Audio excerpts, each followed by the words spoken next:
Welcome to Brunch with REC, another edition. Good morning, my brother. Good morning and welcome. Nice to start a Saturday morning with you guys. Look at the screen. Look at the screen. He's saying who's the best looking panel on Zoom right now. And it's this one right here. Hey. Jazz Takar and Simeon Papa. Oh, hang on.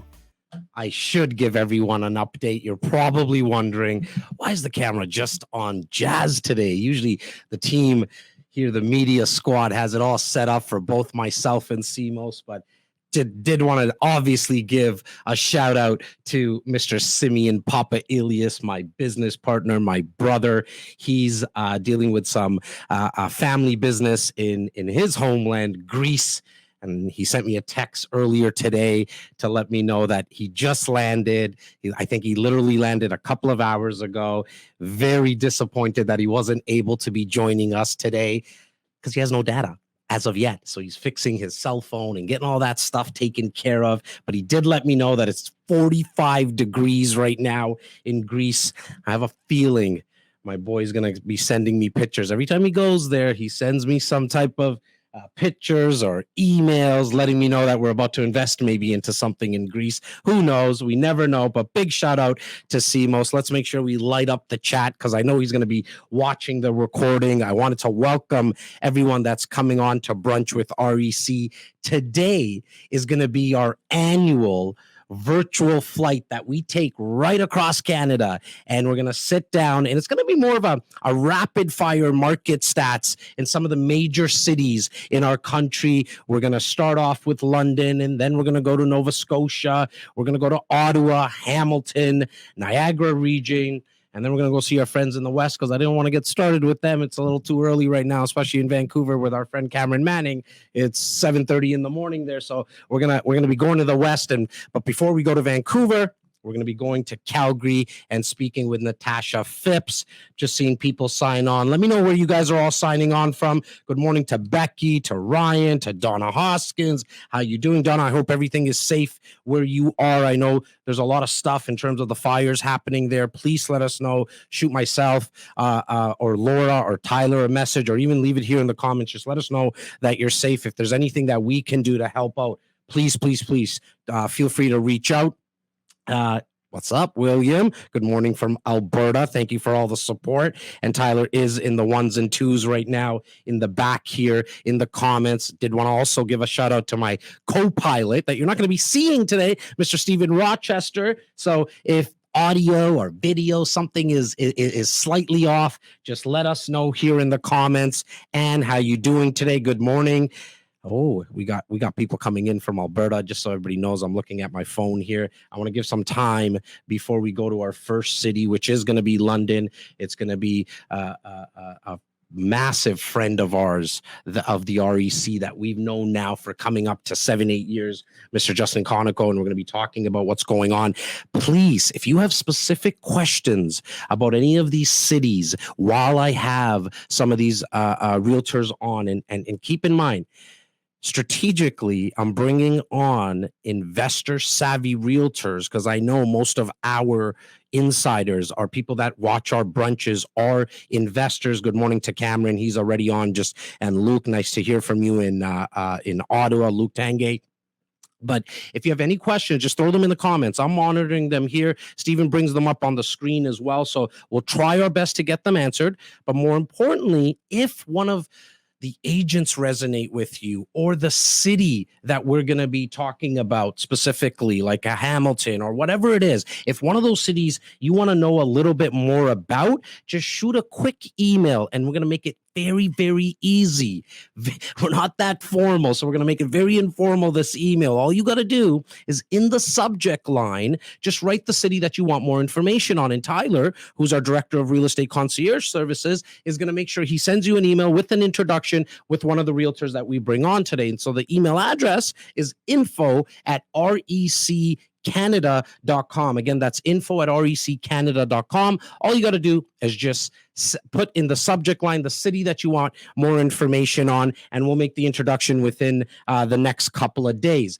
Before I go in to our first guest. Again, that is going to be London, and it's going to be Justin Konikow. But before I do that, I want to talk a little bit about what's happening in our area, the area that REC conducts 98% of our business, which is the Greater Toronto area. And so for anyone outside our city or province, and I know we have friends from the States that watch us as well, that's that 75-kilometer radius. REC Canada specifically covers anything in the east from about Bowmanville over to the west, right around Burlington/Hamilton, to the north, Aurelia, and then down to the lake. That's that area that we cover. And today, actually yesterday, I apologize, in my inbox came the most current stats for the GTA as a whole, but also specifically in each region within the GTA, the Peel region, the Durham regions, the York region. So if you want your copy of those stats, all you got to do is text the word stats to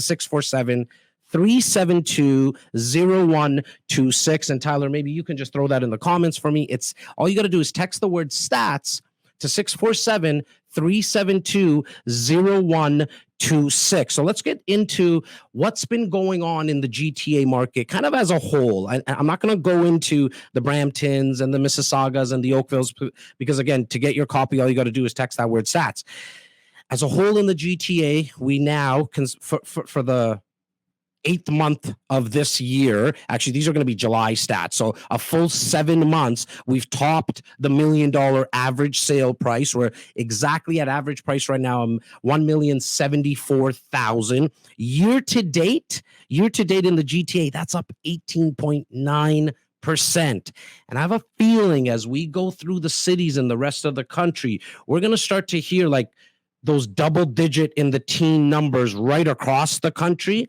Personally, I'm not a huge advocate of wanting these numbers to be this high. I like the average to be flirting around what I've seen for the last 40 years, 50 years, which is in and around 7.5% to about 8% year over year. It's that number that I know we can count on in the GTA. Now, why are we seeing this 18% year to date? It's quite simple. It comes down to simply supply and demand. We have a lot of people still looking, even though that the borders are closed, we still have a lot of people looking for homes. And it's not just investors, it's first-time home buyers. Yes, I mean, I know the average price point is over $1 million, and some would say, well, how are these first-time home buyers be able to afford that price point? But keep in mind, that's the average price point. There's still condos and townhomes that you can find for $500,000, $600,000. And so that's where we have a lot of action happening. In fact, anything in that $600,000 price point is always going into multiple offers. Now, again, just kind of slightly going off on a tangent because we get the question a lot, like, oh my God, the homes and condos are selling for $300,000, $400,000, $500,000 above asking price. If there's one thing that you guys get today, I generally tell you not to write stuff down because I just want you to get the music, but write this down. The asking price of any home, condo, or building is irrelevant. It's irrelevant. It doesn't mean anything. It's just a made up price with a real estate agent and the seller of that property. Sometimes homes and condos are listed too low, and sometimes homes and condos are listed too high. The way to get true value and how you actually try to put a deal together through negotiations is finding out what comparable homes or condos to the one that you're looking at actually sold for. So whatever realtor you're working with, or if you're doing this on your own, I always want you to get a list of solds in the area and the type of property that you're looking at, because that's how you get true value. And so again, that was just a little tangent that Jazz wanted to go off on because I get it all the time. I hear it all the time, and the media likes to speak about it. And I'm not like here to go crazy on the media or anything, but look, if it bleeds, it leads, right? And we know that. And so we want to make sure that we actually go further than just reading the headlines. So always get those sold prices. The numbers that I like to personally look at when I'm looking at stats is months of inventory. And the reason is, and again, for some of the insiders that have been with us for a very long time, this might sound like a broken record, but you sometimes need to hear things over and over again. The main stat that I like to look at is months of inventory. Why? Because that tells me what type of market we're in. So if we're anywhere in inventory numbers 0 to 3 months, that means we're in a very strong seller's market. If you're anywhere about 3.5 to 5.5 months, that's a balanced market. And then 5.5, 6 months and above, you're in a very strong buyer's market. We haven't seen that in a very long time, except in downtown Toronto last year for a very short period of time. But now we've also in downtown Toronto, you guys heard me for months on in 2020, screaming from the rooftops that there were some crazy deals in downtown Toronto. Real estate condos went on sale at that time. That's over. It's you're not seeing those deals anymore. Why? Because people caught on. Investors moved into that area to look at properties as well, and so we're not really seeing those steals, quote unquote, off steals in downtown Toronto. But months of inventory right across the GTA market, we're right at 1 month. It's 1 month and essentially a day. So it's 1 month of inventory, which is a very strong seller's market.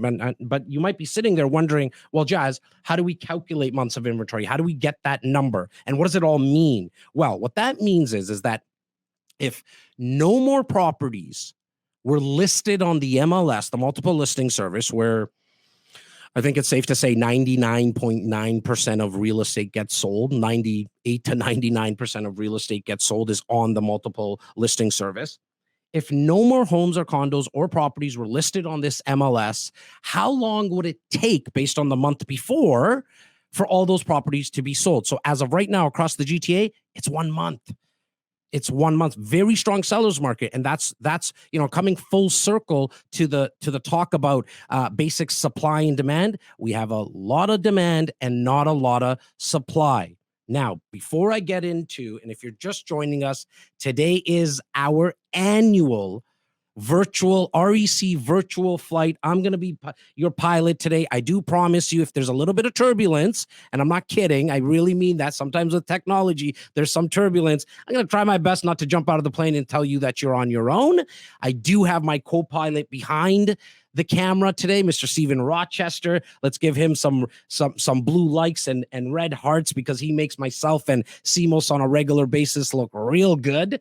Big shout out to my barber today too. Just got a fresh haircut, so he also helped with the looking good, and the lighting always helps, I'm sure, as well. But again, this is the annual virtual REC virtual flight that we take right across Canada to sit down with investor savvy realtors.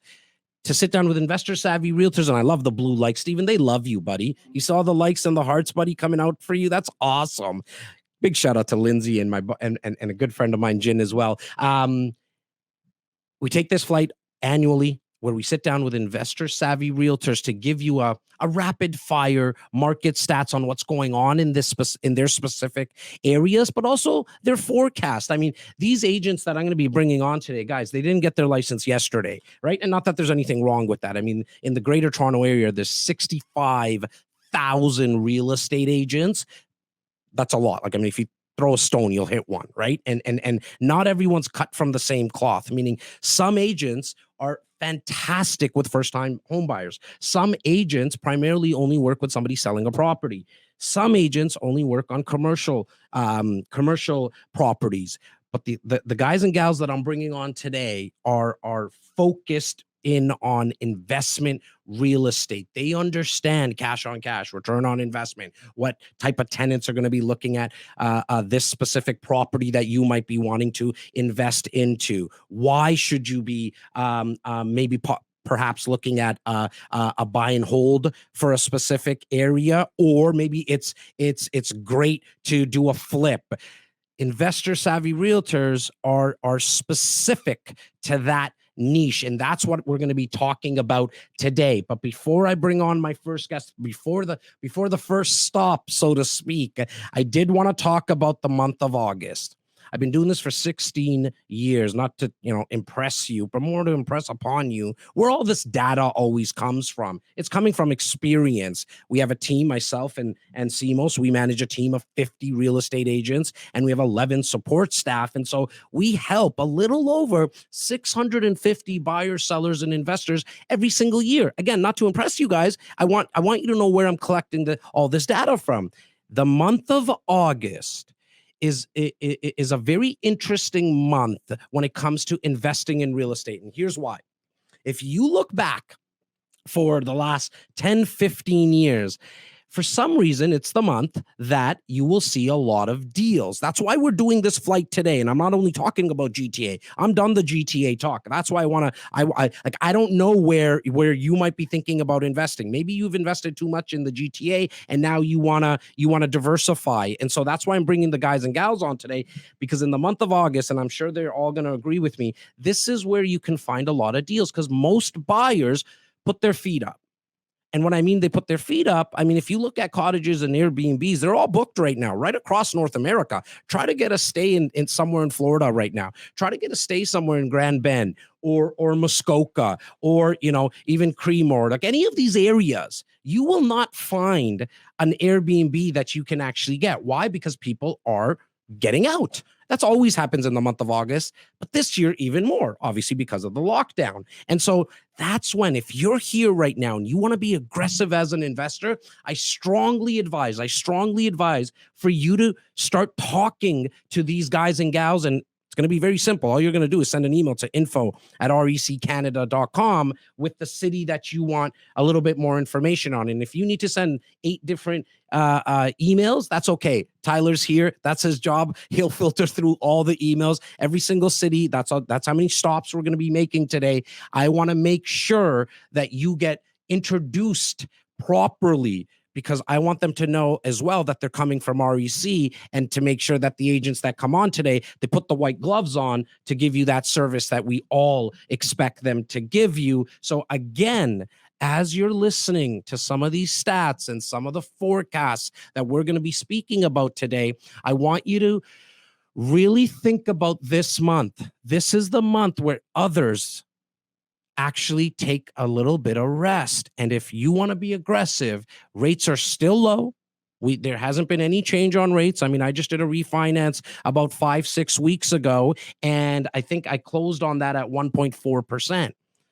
I closed at a full refinance at 1.4%. I mean, they've never been this low. The question is no longer if they're going to go up, but the question is when they're going to go up, because they can't go any lower. We definitely don't want them to go in negative interest rates, because that's a black hole that it's very tough to get out of. And if you want more information on that, check what happened to the economy in Japan. They're still dealing with it when they went into negative interest rates. And so we want to make sure that we don't get to that, obviously, but understand that it is going to go up. And so right now you have supply that's going to be sitting on the market, because the demand is just not as high. It's still high. It's just not as high as it was in July and the months before that. I'm not sure if you guys are tired of hearing my voice. I'm definitely not tired of hearing my voice, but I know my co-pilot behind me is already waving me down and saying, buddy, we got the whole crew waiting here. And the crew meaning, first and foremost, Mr. Justin Konikow, that we're going to bring up.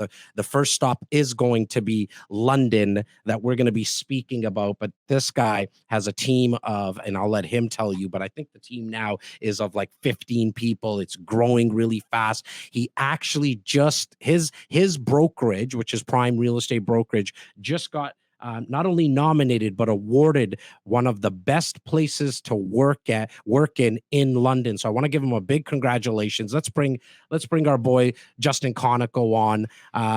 There he is. Justin, What's how up? you doing today? How you doing, good, brother? man. I thought that Dwayne The Rock Johnson was interviewing me today with that fresh haircut. I was typing that in the chat, and then you said it. So good for you. Justin, like, how do I get you in my pocket and just like keep you around? You're so good for my ego, brother. Like the big shout out here about the haircut, which I already gave a shout out to my barber. I appreciate that. But all kidding aside, Justin, congratulations on the award of your brokerage being, I think it was the top place to be working in 2020 or 2021. Like, just huge congratulations to you and the crew, buddy. Yeah, I appreciate that. So we've always kind of flown under the radar, right? Like we work by referral only, right? So when you were talking about the referral network that you have, I mean, I know a lot of those people and they're very highly recommended and they don't really take clients unless somebody like you calls them and says, "Hey, we got somebody for you." Tyler sent me one yesterday and we had a really in-depth conversation. And it was eye-opening even for the investor because he said, "Hey, just send me your off-market properties." And I said, unfortunately, we don't do that, right? Like we're a business that's very dialed in on our avatar and our client type, and we put on the white gloves. But again, it has to be a relationship. So relationship-driven communities are what we're all about. We won the best place to work. We were one of, I think, 10 companies that won. They were small, medium, big businesses. We were honored. We were also nominated as Innovative Company of the Year for small business and the Small Business of the Year award as well. So it's been crazy. That's not me. It's literally the community of people that we have. We're about 26 now, still growing. And yeah, you're part of that family for sure. Well, I appreciate that, buddy. And I know one of your team members is here as well, Lindsay. I mean, just a big shout to Lindsay, who deals with a lot of the clients that we introduced from the GTA to London. So big shout out to our girl, Lindsay. Justin, we're going to go rapid fire today, buddy, because as you know, a lot of your friends are on the stop-offs in this REC Canada virtual flight that we do annually. You and I have been doing some sort of webinar live event for the last 8 years now. I know how dialed in, to take your word, you are, and how much how much you have your feet to the ground of what's happening in that London area as well as Grand Bend. This is not an infomercial, guys, if you're watching for Justin and his team, but everyone that I'm going to be bringing on today, they're not just somebody that I called on and Googled yesterday to bring on. These are people that we've been doing business with for a very, very long time. And most importantly, I don't even care if I like them. Like, let me get that out there. It's the feedback that you as REC insiders have been giving us about the Justins and the Shawnas and the Rachel Hammers. And that's why we're bringing these people on. But Justin, as I said, it's going to be rapid fire, brother. I want you to talk about a couple of things. Let's get actually first and foremost started with what's happening right now. We're going to touch on the forecast, but what's happening in the London market now in terms of average pricing, and then we'll touch on at the end where we might be able to find some deals. But what's going on in the market right now, brother? For sure. And if I can have your team throw up the screen share that I just threw in StreamYard, I actually prepped for this to make it really fast and efficient for you guys. You're the best. If they can't get that up, I'll just rattle through it anyway. So London, Ontario is actually right in between the GTA and call it Sarnia, Windsor area. So that's southwestern pocket. So if you're coming from that Toronto area, you need to understand that our territory actually covers Lake Huron to Lake Erie. So that's Grand Bend to Port Stanley and probably Kitchener, Waterloo area, all the way down to Sarnia, right? L-Star listings tend to cover that area. So when people hear about London and they hear the average price point grew from $275,000 in 2013 to $600K, they just think it's unaffordable. Right. And what we do is try and bring them to light that there's still very good investment options. They just need to understand that they can't be investing like they were in 2013 and looking for those deals that, people did in 2013 and found success with. There's new strategies and new success. So from the home sale perspective, your average prices in like London proper can range anywhere from 600 to 700 grand. That is for a single family detached home, right? If you're talking investment properties, that does translate to some pretty big numbers. Duplexes in very desirable areas, for example, we're selling from $700,000 to $900,000, but then fourplexes in like called BC class neighborhoods all of a sudden are trading same price point. So depending on how many doors and what your strategy is, you can still really find success. You mentioned the short term and the cottage market. Again, Port Stanley, Grand Bend are two great case studies around that. Port Stanley, we did a phenomenal project for Domus Developments selling pre-construction semi-detached homes, which did not exist there. It was a brand new product type. We were selling those around 350 grand. Those people that invested in those pre-constructions, they're worth probably about 550 now. Grand Bend, I did. And when were you selling those exactly, Justin? Like just to give me some context, because they were selling for 350. Now they're going for 5 to 550. You said 1 year ago. Wow. Yeah. Okay. Yeah. So our market, so those cottage markets went up about 47% in the last year.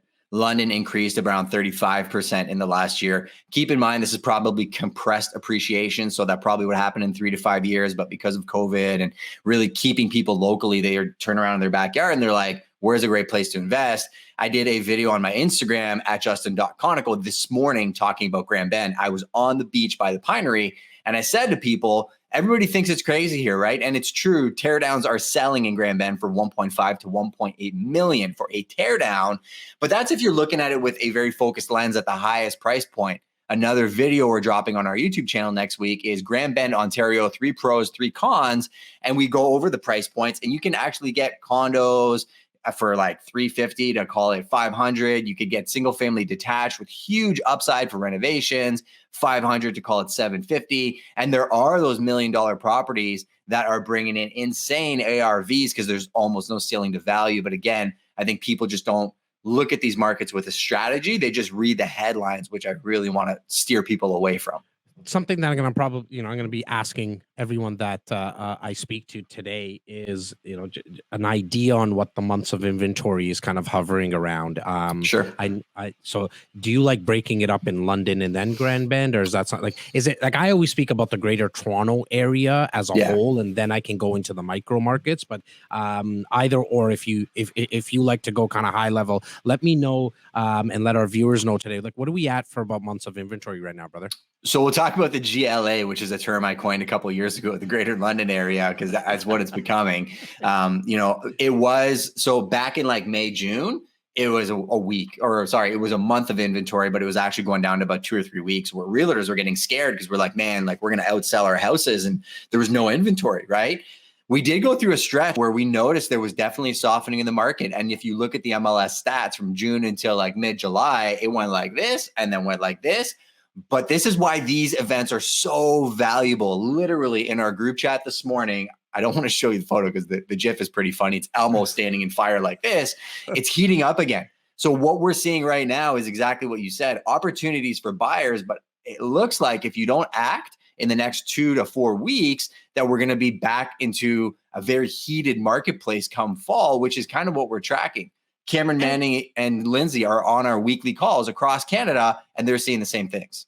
Now, I mean, look, we know historically in the fall anyways, like the market's going to heat up again. That's always happened. There was maybe last year for a couple of weeks in September here in the GTA, again, specifically downtown Toronto with condos, we saw a softening on pricing, but historically speaking, the fall market always heats up again. But you're saying it's probably going to heat up even more this time around. Does that have something to do with the borders opening up as well? Like just what the forecast, I mean, the numbers are looking like? I think it's a lot of things, right? And again, we're very conservative by nature. So, I know you very well. I know your crew, and we operate the same way. Like we operate independent of the market. So anybody watching this thinking, oh, there's a bunch of real estate agents saying that the market's going to heat up, they just want to sell some properties. Listen, the market crashes, we'll probably do more business because we have a lot of investors waiting for a massive correction. What we want people to avoid is sitting on the sidelines for 2 or 3 or 4 years to get into the marketplace, and they keep watching this appreciation go by them. So the only question you have to ask yourself is, do you believe in the market, right? The market forces will do these ups and downs every 2 to 4 weeks, and you'll see these waves. But overall, how do you think this market is going to perform? Are there lending policies in place that are going to make sure that we're protected from an all-out collapse, which I believe there are from a lot of the research that we've done? And with the borders opening up and immigration coming in, what's that going to do to the supply and demand? Listen, politicians are not helping anything, right? They're putting policy in place to try and regulate the real estate market. But the biggest issue with the supply and demand is the government. The fact that they have so much red tape, the issues they have with zoning, they don't bring projects that are in line with their official plan to the cities that need the housing. They're not bringing the houses. They use these red herrings to distract the population that it's the real estate agents, it's greedy this, it's greedy that, when really it's them. They're literally making projects that should be greenlit in 6 months because they match the official plan. They're in concordance with everything they want, but they make these projects take 2 or 3 years. And then people wonder why prices are going up. I'm getting off my soapbox. I apologize. No. It's all good, buddy. This is very, very important, man. I mean, look, here in the GTA, I speak about that from when a developer puts in an application to when the building gets built, it's 10 years. It's nuts. In Manhattan, it happens in 2 to 3 years maximum. Like driving around in Manhattan with construction like with construction vehicles and boarding stuff up is a lot more difficult than it should be here in Toronto. Yeah, I know we're congested like in the downtown core, but 10 years and then the development charges to be, anywhere from about $50,000 to $60,000 per dwelling. Mm-hmm. I mean, when you speak about red tape, and if somebody, somebody's watching right now and listening and saying, what the heck do you guys always mean when you're talking about red tape? That's what we mean. Yeah. I mean, it's getting very expensive. Now, developers are making money, but it's getting tougher and tougher. And I'm not a developer myself, so I have no reason to say that. I want to see cheaper prices. Why? Because first and foremost, before being a broker, I'm an investor myself, right? Oh. And so when we're watching this, we're definitely seeing this. I want to go back really quickly. I know Jonathan's waiting, but Jonathan, I'm probably about 4 to 5 minutes behind. So you and I are going to wrap for another 4 to 5 minutes here, Justin. You talked about Grand Bend and short-term rentals. My question to you is, what happens in the winter with these things? Like, are they all winterized and are people renting them out? Like, what happens in the winter? Like, I know obviously, I was there not too long ago in Grand Bend. It's jam-packed. Things are open again, right? Yep. It's amazing. It's beautiful. It's, 2.5 hour to 3 hour drive. But what happens in the winter, man? Well, if you'd like, go to Justin Konikow on YouTube and you'll find out next week, because that's one of the pros and cons that we go over. And it's actually a myth that in the wintertime, it just shuts down. So here's what happens, right? In the summertime, you have about 50,000 people that come in addition to the population on a weekly basis to that area, right? So the rates that you're seeing, like $3,500 to $5,000 a week for rentals, and that's nothing, because if you go to Muskoka, you're seeing places rent for $1,500 a night. Guess what? Grand Bend is becoming the Muskoka of the Southwest Coast. And there's no denying it, right? The developers, the money that's being invested in that area. And if you look at a map, Grand Bend is actually the city on the coast. So the interesting thing, because it's a seasonal town, is even at Christmas, holidays, everything, the grocery stores are open. Everything's open because it's a seasonal town, which you don't get in big cities. So all of the little submarkets always come to Grand Bend. So it's always open. It's always lively. The banks, the post office, everything's open. But here's the real crux. Summer's fun. Busy.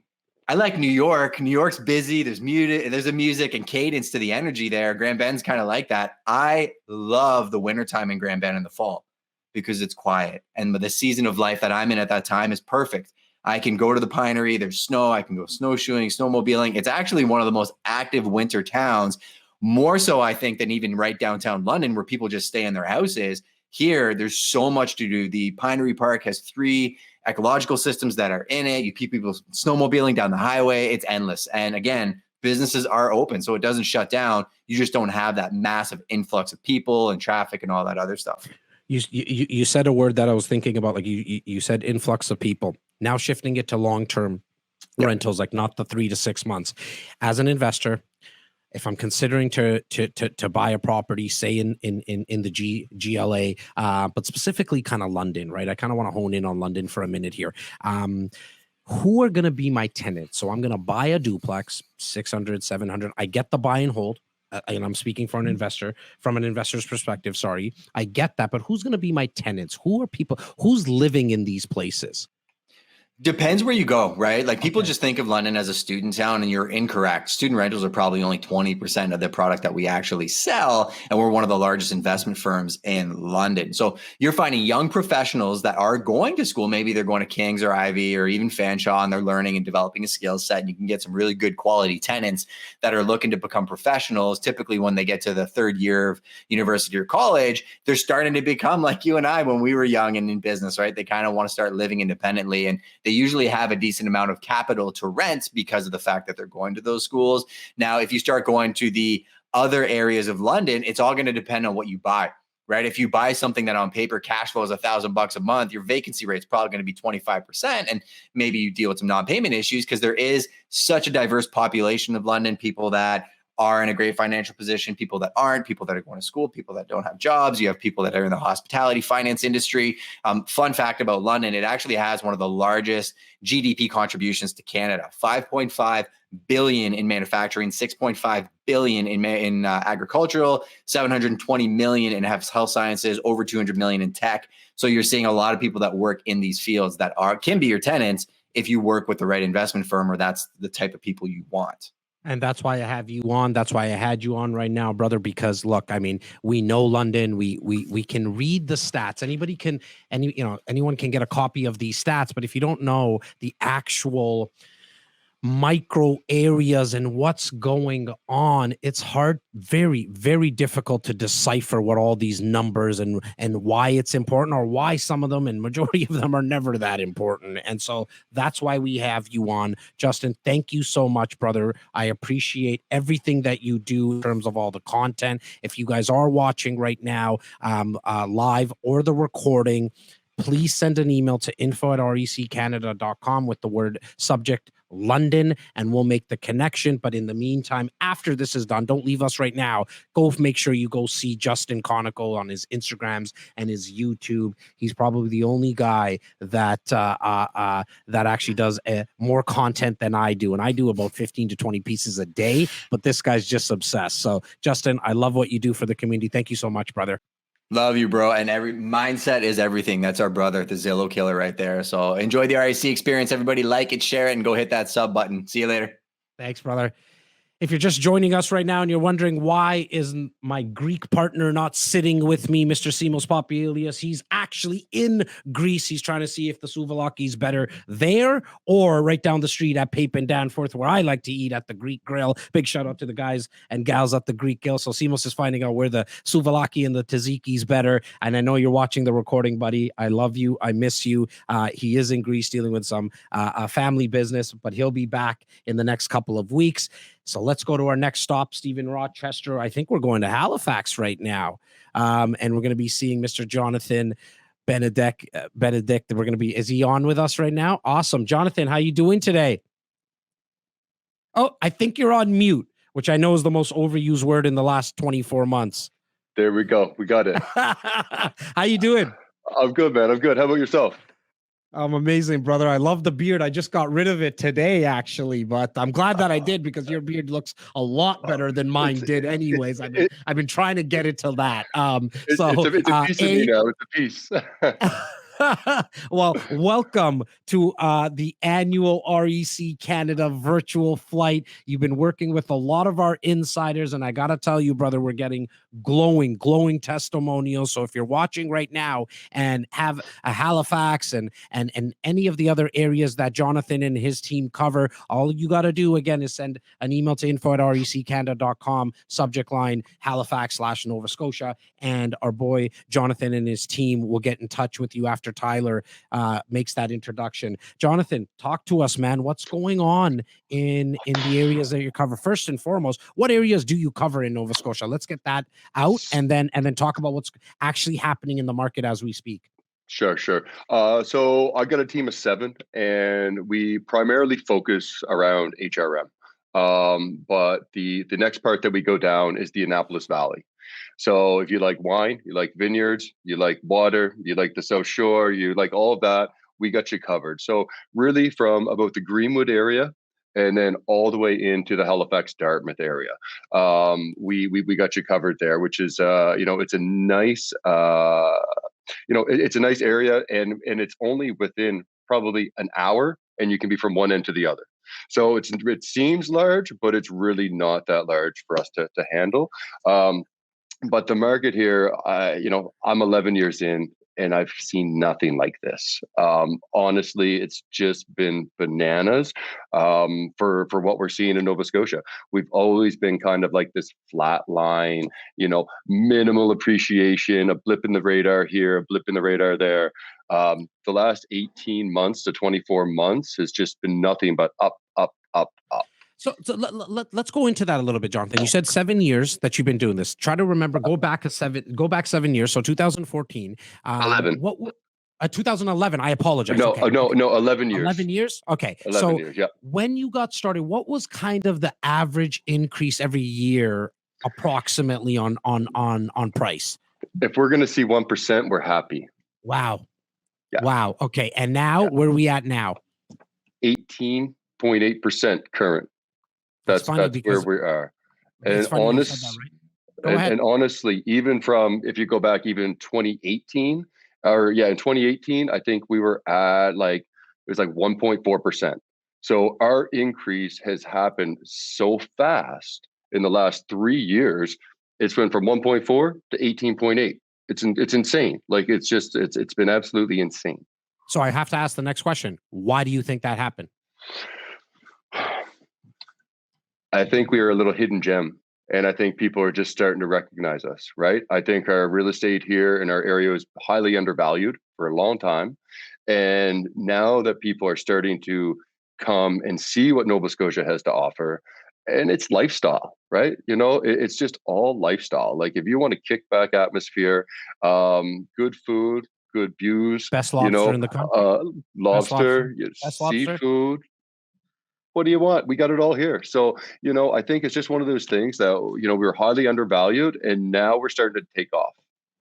Now, what type of deals exist right now for investors specifically? Like, what are you seeing? So when, maybe you can just kind of go into your memory bank in terms of some of the insiders, and big shout out to Mr. Jody Riggs and Kathleen Riggs, who just actually made the move from Toronto, from the big smoke, as he likes to call it, to Halifax. Still owns some property here in Toronto, but now is looking in Halifax. But what are some type of properties that investors are going to be able to find deals in? It's like I say, with the increase of appreciation value, it's becoming harder to find a deal, right? Trying to find a good cap rate is really, really tough. But a lot of people right now, they're banking on the appreciation. They're banking on, it's cash flowing. It's not the best, but it's cash flowing. But they're banking on that appreciation level. So what we're starting to see is more and more cranes in the city. So there's more and more new developments starting to happen. Like you were speaking about earlier, trying to get something built in Toronto is tough. It's tough here. There's red tape all over the place. It's like, you jump over this bridge, we got another one for you to jump over next. But it's starting to happen. So in my opinion, the best money that you're going to make is going to be on pre-sales. When those pre-sales come up, you're going to want to jump on them. Resale right now, it's tough to find resale that's actually going to put money in your pocket right away. It's that long-term game for resale, in my opinion. Okay. But go ahead. Yeah, I wanted to unpack a couple of things there just before we move forward. Is you said cash flowing. When you said cash flowing, is the rental income covering the expenses? Barely. Okay, but so you might see $100 negative perhaps, or sometimes you might see like that neutral cash flow. I think it's more neutral. I think you can find neutral. If you're smart, you can find neutral. Okay, so and the reason I bring that up and why I wanted to unpack that a little bit, because if you're a rookie real estate investor or you're somebody who's been doing it for a very long time, we all have our own opinions on it. My personal opinion, and I know I can speak for my business partner as well, is that if your rental income is covering your expenses, I mean, that's amazing, right? At the end of the day, because yes, you have the passive appreciation, and some would say, well, that's just a forecast. Not if you go ultra conservative. If you're seeing 18%, let's not work on 18% as the passive appreciation. That will be the anomaly / outlier. But why not look at, maybe 5%, right? Or look at 3%. If it's 3% compounding year over year, I think you're going to be happy at what that number is going to be. But that's not the only thing that we need to look at. And I'm speaking, and I know you know this very well, Jonathan, but I'm speaking to somebody who is newer, or just reminding someone who's done this a few times. It's that principal recapture. We know that someone else is paying down your mortgage of $10,000, $12,000 a year of principal. And so even if you had $100 negative a month, as long as you're able to cover that, and if you're not, you should not be investing in real estate. I know we all came here and what we talk about is investing in real estate, and we're a real estate firm, but I'm here to tell you, if we have a problem covering that $100 a month negative, we should not be investing, because look, things can happen with these properties. We got to make sure that we have a slush fund and or you have a full-time job. And if you have a full-time job, let the real estate make you money in the back end. But that $100 we can write off as an expense as well. So a lot of us actually would welcome $100 negative on some of our property. So that's one thing that I definitely wanted to unpack. Something else you said is the crane. So are these high rises, or like, what are you guys doing there? Like, are you doing 40-story buildings, 20-story buildings? We're more in that 20-25 stories where we're at. Got it. And obviously here in Toronto, GTA, I think we're number 2 in the world right now. So I know that world of investing, that type of investing very, very well. Does it work similarly in your neck of the woods where the builder is going to force the appreciation based on how they allocate these units? So if you have a 25-story building, I'm going to venture to guess there's 200 units in it, but they're first going to allocate maybe 30 units, and then does it work? Is exactly, it and then the price increases as the phases go on. Okay, and then these 25-story buildings, are we looking at like a 3-year build out for these? 3 to 5, I'd say. Got it. Okay, 3 to 5, depending on where you're at. Okay. And what is kind of the down payment structures on these? I think I haven't got into one recently, but it's usually your 10 to 15% is on your first payment, and then each builder's different on what they're expecting on the next phase and when that's due. Okay. Now, something else I wanted to make sure that I touch on as well is, where do you see this market going right now? Like, and maybe you can just, while you kind of think of and formulate your answer to that question, I also want you to touch on what we're currently seeing kind of on months of inventory. Because for me, if you plot me, back in my, not that I was born there, but where my parents were from, like, you plot me in India, you take me to Greece, and Seamless is probably going to text me very, very shortly and let me know what type of market Greece is into, because we all look at the one major indicator being months of inventory, right? That will tell us right away in any market, in any city, I apologize, what type of real estate market we're in. So what are we experiencing in Halifax in terms of months of inventory? And then I want you to touch on, before I let you go, where do you see this going? What's your forecast for the next, call it 6 months out? So currently we're about 1.4 months of inventory, which is strong seller's market. Just a little bit of reflection on where we were in 2018. We were at 8 months of inventory 3 years ago. So the inventory's dropped. So 1.4, we've been hovering between 1 and probably about 1.8 months of inventory for about the last 18 months. It really hasn't gone up much past that. And sort of where I see it going, I don't see it changing much. There's a lot of drive on people looking to come to Halifax because our real estate is in consideration of the rest of the country. It's still very inexpensive. So, in relation to Toronto or Vancouver or some of these other markets, we're still very, very inexpensive. Our single family home is about $400K. That's your average price or on a single family home here. Go back to, again, 2018, that was about $260. So you've seen that price just absolutely climb. So I don't think that the market's going to, prices are not going to fall. What I've noticed that foot traffic has halted a little bit in the last 6 months. So we're not getting 50 buyers into each property.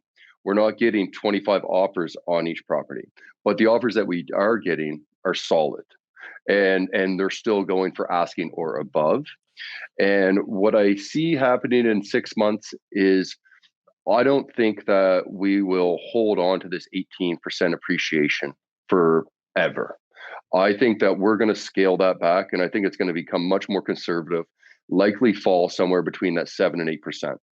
And I just think that is something that's going to have to be, I think in order for Nova Scotia to be able to withstand the market that it has, that has to happen. So I don't think our prices are going to continue to climb at 18% like they have been. Well, I hope they don't actually, right? As an investor, as I'm going to be saying this over and Right. over again today, right? But that 7%, your average, you said, is about $450,000 approximately. So I'll take that $38,000 Right. year over year compounding on my property all day long, Absolutely. especially because when I refinance it, I can get it all out tax free. I have one question from an insider here, very, very good friend of ours, Ken, asking how much of the growth in Nova Scotia is a result of remote work for public and private sector, i.e., distribution centers, etc. I think significant. Okay. We've had a lot of out of province buyers coming here, and it is remote. I would say a lot of them, they either have roots here from their family. One of their family members has lived here or have families here, so like, you know what, let's go east. But I would say I've probably personally moved about 25 or 30 buyers this year from other provinces into Nova Scotia just directly because they can work remotely. And that's just Okay. me personally. So Awesome. a significant amount. I appreciate the answer. I appreciate your time, Jonathan. For anybody who's watching live right now or the recording, to get in touch with Jonathan and his team. And it wasn't 7 years, it was 11 years because you have a team of 7. Sometimes all Correct. these numbers in Jazz's heads, I try to formulate it. So I appreciate it. And I apologize for the mistake there. No worries. Just send an email to info@reccanada.com with the subject line, Halifax, Nova Scotia, whatever you'd like. And we'll get you in touch with Jonathan's team. I appreciate your time again today, buddy. Thank you so much for everything you do for the REC Insiders. Thanks, Jazz. Take care, brother. All right, take care. A couple of questions that came in the chat that I want to address. One, does REC have an agent in Italy? I'm still a little hurt with what the Italians did to the English in Euro final. B, the Italians just took a gold away from Andre de Grasse. So right now we don't. I'm not sure if we're going to. But all kidding aside, send us an email at info@reccanada.com. Tyler, my friend, I guess you'll be finding an agent in Italy. If you can, let us know if there's a specific region in Italy that you might be looking into. I apologize. I don't remember who asked that question. But another question that came up by Rogers, if Nova Scotia has been mostly seeing 1% growth in the last 11 years and we saw 18, why do you think it's not going to go back to 1% growth? Look, Roger, I think, and this is going to be the same right across all the cities, is because of immigration. See, what's going to happen is that we're getting 400,000 people starting, I believe, October of this year. That's the plan. If it works out like that is one thing. I mean, if we go into another lockdown, who knows? But with 400,000 people coming into the country year over year for the next 3 years, they're all not coming into the GTA. They're all not going to go to Vancouver. They're all not going to go to Montreal. The government actually places people in certain areas and gives financial incentive to do so. And so because we're going to have the demand of people going into all these regions, Halifax definitely being one of them, that's why I wouldn't forecast 1%. Now, I also, as I mentioned, wouldn't forecast 18%. I wouldn't even go half of that or in between those numbers. I would say it's safe to say to forecast anywhere from 4 to 5% year over year. Because if you look at and what Jonathan was speaking about, he just mentioned that 11 years ago it was 1%. But if you look at the last 50 years in Halifax, I bet you're probably flirting around that 3 to 5% year over year. And if you can even go out further, I would. The more conservative you can be, the better your numbers are going to make you feel at night. Like it just, for me anyways, when I work with our insiders, I go ultra conservative. Why? Because everything over and above that is a bonus. So we'll always tell you when money's coming in your pocket, we're going to tell you more than we think it's going to be. And less than it's going to be when it's actually coming in your pocket. When it's leaving your pocket, we're going to tell you more than what we actually think it's going to be. Why? This way, there is no surprises. Mr. Stephen Rochester, my co-pilot today, I think we're going to the nation's capital right now. And not that I ever go on political rants, but it's actually a face that I would rather see, because we're not seeing the prime minister. And not that I'd like him or don't like him. It's just I would rather see this face than any other face in Ottawa right now. It's our very, very dear friend, Rachel Hammer. How are you doing today, Rachel? I'm doing all. What are you doing? I'm having a little issue with audio, but I'm not sure if that's just on my end. Can you hear me? Yeah, we can. I think it's just your earpiece. Are you using your earpiece? Earbuds, I I'm mean. gonna try to take If you take your earbuds off, then I think we're gonna hear you properly. Can you hear me now? Can you hear me now? You know what we're gonna do? Only because I know if you're having the same issue with audio on Rachel's, because I definitely want to be speaking about what's happening in Ottawa. What do you suggest here, Mr. Co-pilot Stephen Rochester? Actually, we're going to Shawna next. So, Rachel, we're going to send you a message and we're just going to get you connected with audio again. But I know that we can, and I'm so glad that the crew is all set up in the back end. All our guests, everyone that we're going, they're all in the studio and backstage. It makes it a lot easier because we can pivot. We can pivot, and that's what you need to do, especially in today's day and age. And we're going to go right to Hamilton to see our friend Shawna. How are you doing today, Shawna? Hi, how are you? Amazing. Now that I see you, and I definitely want to say it to you in front of your face. Thank you for being all prepared, because as we're gonna get Rachel set up in the back end, you are ready in the studio. How you been, girl? I'm good. I miss you guys. It's been so long since we've been able to see each other in person. Yes, and what Shawna's really referring to is, for I think the last 7-8 years we've been going together to live events, and it's awesome because either Shawna and the team set it up, or maybe it's my team on my end. We always happen to have our booths right next to each other, our tables right next to each other, and then we're there for a weekend, so we get to go out for dinner at night, and I can't tell you how much we miss everyone at your team as well.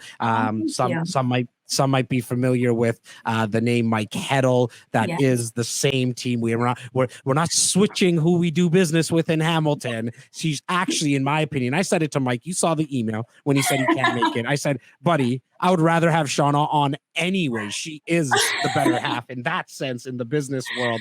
But Shawna, let's talk about Hamilton, because I mean, wow, it is really the city that we probably get asked about the most after GTA for us. It's like, okay, I want to go to Hamilton, because Hamilton, a drive from where I am right now, kind of in the middle of the GTA, where I'm sitting right now, is probably I can get to you in about 45 minutes to 50 minutes. So it's not that far, right? Like, I mean, it could take you an hour and a half within the GTA to get from places at times with the traffic that we have, right? And so it's no wonder why people want to, and you're getting a bunch of messages here, Shawna with fire emojis. Shawna, thank you for Shawna is an awesome agent. So guys, if you haven't dealt with Shawna and the team before, you're going to want to send that email with the subject line Hamilton, because Tyler will make that introduction. Now, what's going on in Hamilton? Like, I know you're just you're a stats junkie like myself and everyone else. Let's talk about what's actually going on in Hamilton, what type of market we're in, and then we'll shift the conversation afterwards. Absolutely. So before I get into the stats, because I can talk stats all day, I have to give a shout out to Mike Heddle, our team leader. I know he wishes he could be here today, but he's currently out trekking the Purcell Mountains in BC. So he's raising money for the Royal LePage Shelter Foundation. So we're rooting for you, Mike. But instead, we like to joke that you get the younger, hopefully funnier version of Mike today. Okay. So much easier on the eyes. We're going to keep the jokes on Mike going. We're going to keep going on the joke on Mike, but all kidding aside, I love Mike Heddle. And Mike, thank you for doing what you're doing and raising that money for the Royal LePage Foundation. I mean, he's always doing things like that. So it's just awesome. But go ahead, Shawna. Yeah, definitely. So back to Hamilton. What's not going on in Hamilton right now? The market growth that we've seen over the last year, no one could have predicted. And honestly, I remember in early COVID, there was that report that came out. Prices are going to plummet 20, 30%. And there was a lot of fear in the market at that time. We've seen over 22% growth in Hamilton from the same time last year. Okay, so our average sale price last month was $780,000, which is crazy because I remember back in 2015 or so, it was big news. Average price in Hamilton finally breached the $500,000 mark. And here we are a few years later at $780,000. So the growth has just been phenomenal. Our days on market, very, very low. So last month, 17 days on market was the average time it takes a home to sell. Keep in mind, that's an average, okay? Not every home is around that. We're seeing a lot of homes, and depending on the price point, sell a lot quicker, okay? So if we take this market we're in right now and compare that back to, say, 2016, right? Everyone remembers that market. It was crazy. Everyone thought it was the peak, right? The big boom. Back then, days on market was 24. We're at 17 right now, okay? Our list to sales ratios. So how much over asking price are these homes selling for? You mentioned earlier, Jazz, like asking price these days almost doesn't mean very much, right? Seller and realtor can price the property at whatever they see fit and then generate that competition. So on average, our homes in Hamilton selling for about 106% of their asking price. Taking that back to 2016 was only seeing 101%. So we're blowing that market out of the water with the stats that we're seeing right now. I know you like days on market. Yeah.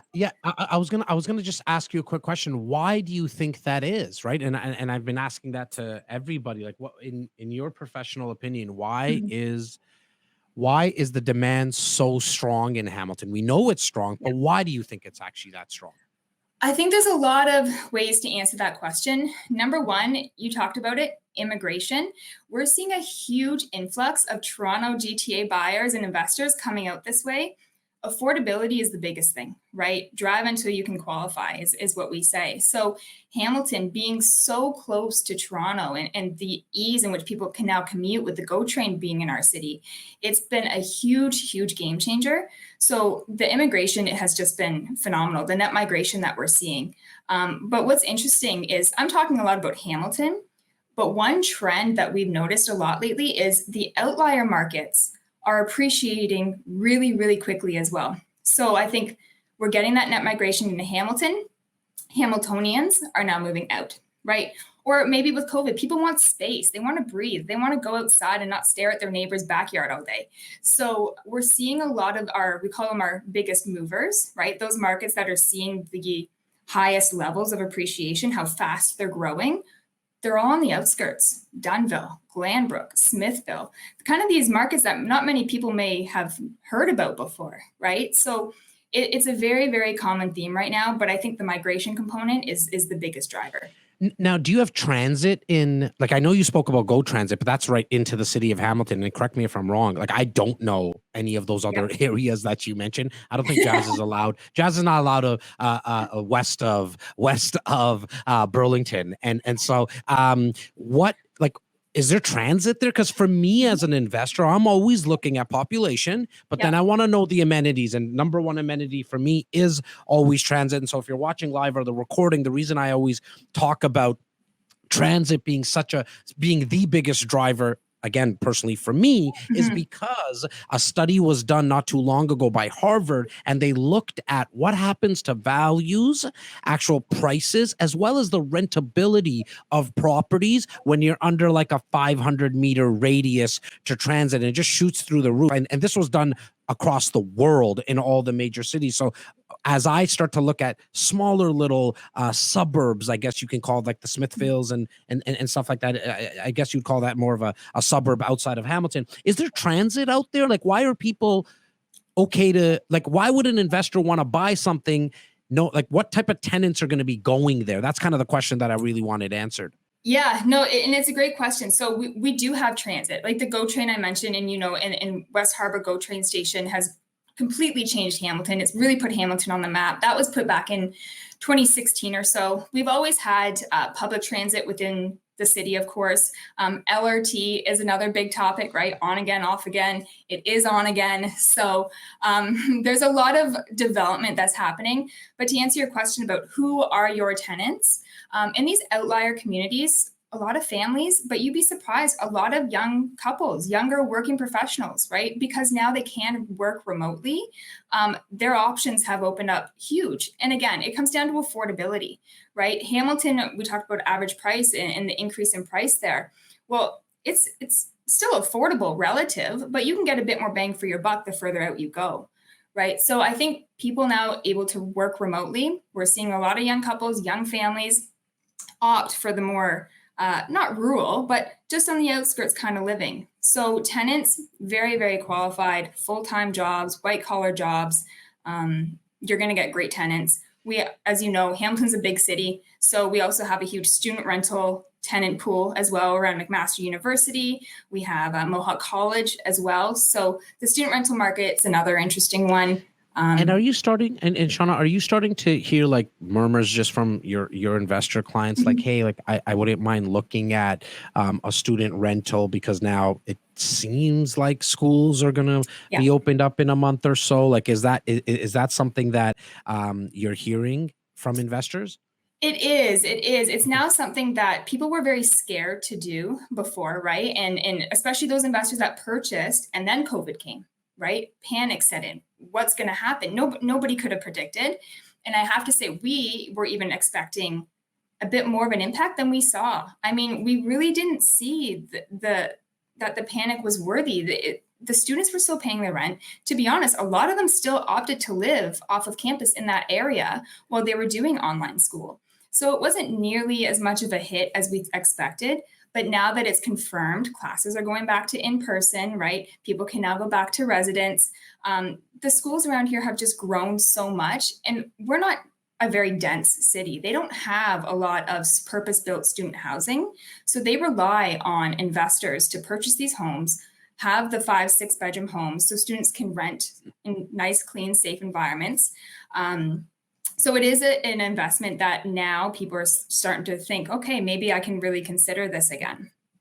Now, I've always, and I mentioned it earlier, but if somebody's just joining us right now, that this month in August is historically one of the best months for investors because, and Johnathon also mentioned it as well, that the foot traffic is less, right? And I don't think I even commented on that, but are you starting to see that in Hamilton as well now, like in your areas and the suburbs where there's a little less foot traffic? The phone's not ringing as much for some of the listings, which for me screams opportunity as an investor, right? Like instead of competing against 57 people, I'll take 12 people I'll compete against. And some of them you might not even have to compete because people are in cottages. Like, my wife's booking places as we speak to get somewhere, right? And my business partner, he's in Greece right now. Like, I mean, this is happening right across the country. Are you starting to see, like,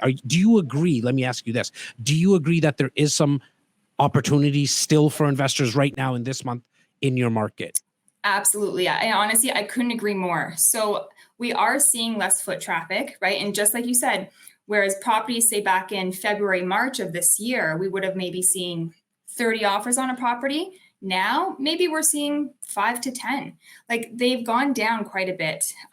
We're actually able to monitor in fairly real time kind of showing activity and offer activity. And I've noticed since that peak back in early 2021, just for perspective, we were seeing showings of about 10,000 showings per week in Hamilton.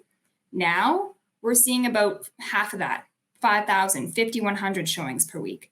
So it has gone down. Same with number of offers being made. Okay, so back then, number of offers being made was about 550 a week, 1,200 a week. Now we're seeing about 550 a week. So very directly correlated to each other.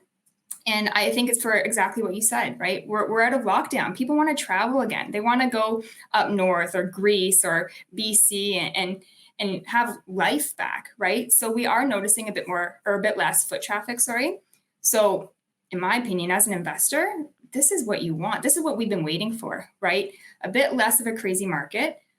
Don't get me wrong, we're still in a very strong seller's market, but just not as crazy as it would have been early 2021. And so now you guys know why, like I wasn't joking when I said Shawna's a stats junkie, because she brought out stats about how many showings are happening on properties. It's crazy, which is awesome. And so everybody who's watching right now and are listening, and I know Steven's giving me a note on the board here, just saying that the emails are starting to come in for certain amount of, like, you know, for the cities and for the guys and gals that we already spoke to. Now's the time you send that email and let us make the introduction for you. Let's get you in touch with these people right now, so you can, if you're here and you're able to go see properties, then this would be the time to do it. Like, we have no I don't have a vested interest in if you invest in the GTA or Hamilton. Like, I want you to find properties. We have, our cups are full and they're overflowing now. And we just want to make sure that you guys get the information. But if you're somebody who's sitting on a refinance that you just did right now, this is the small window.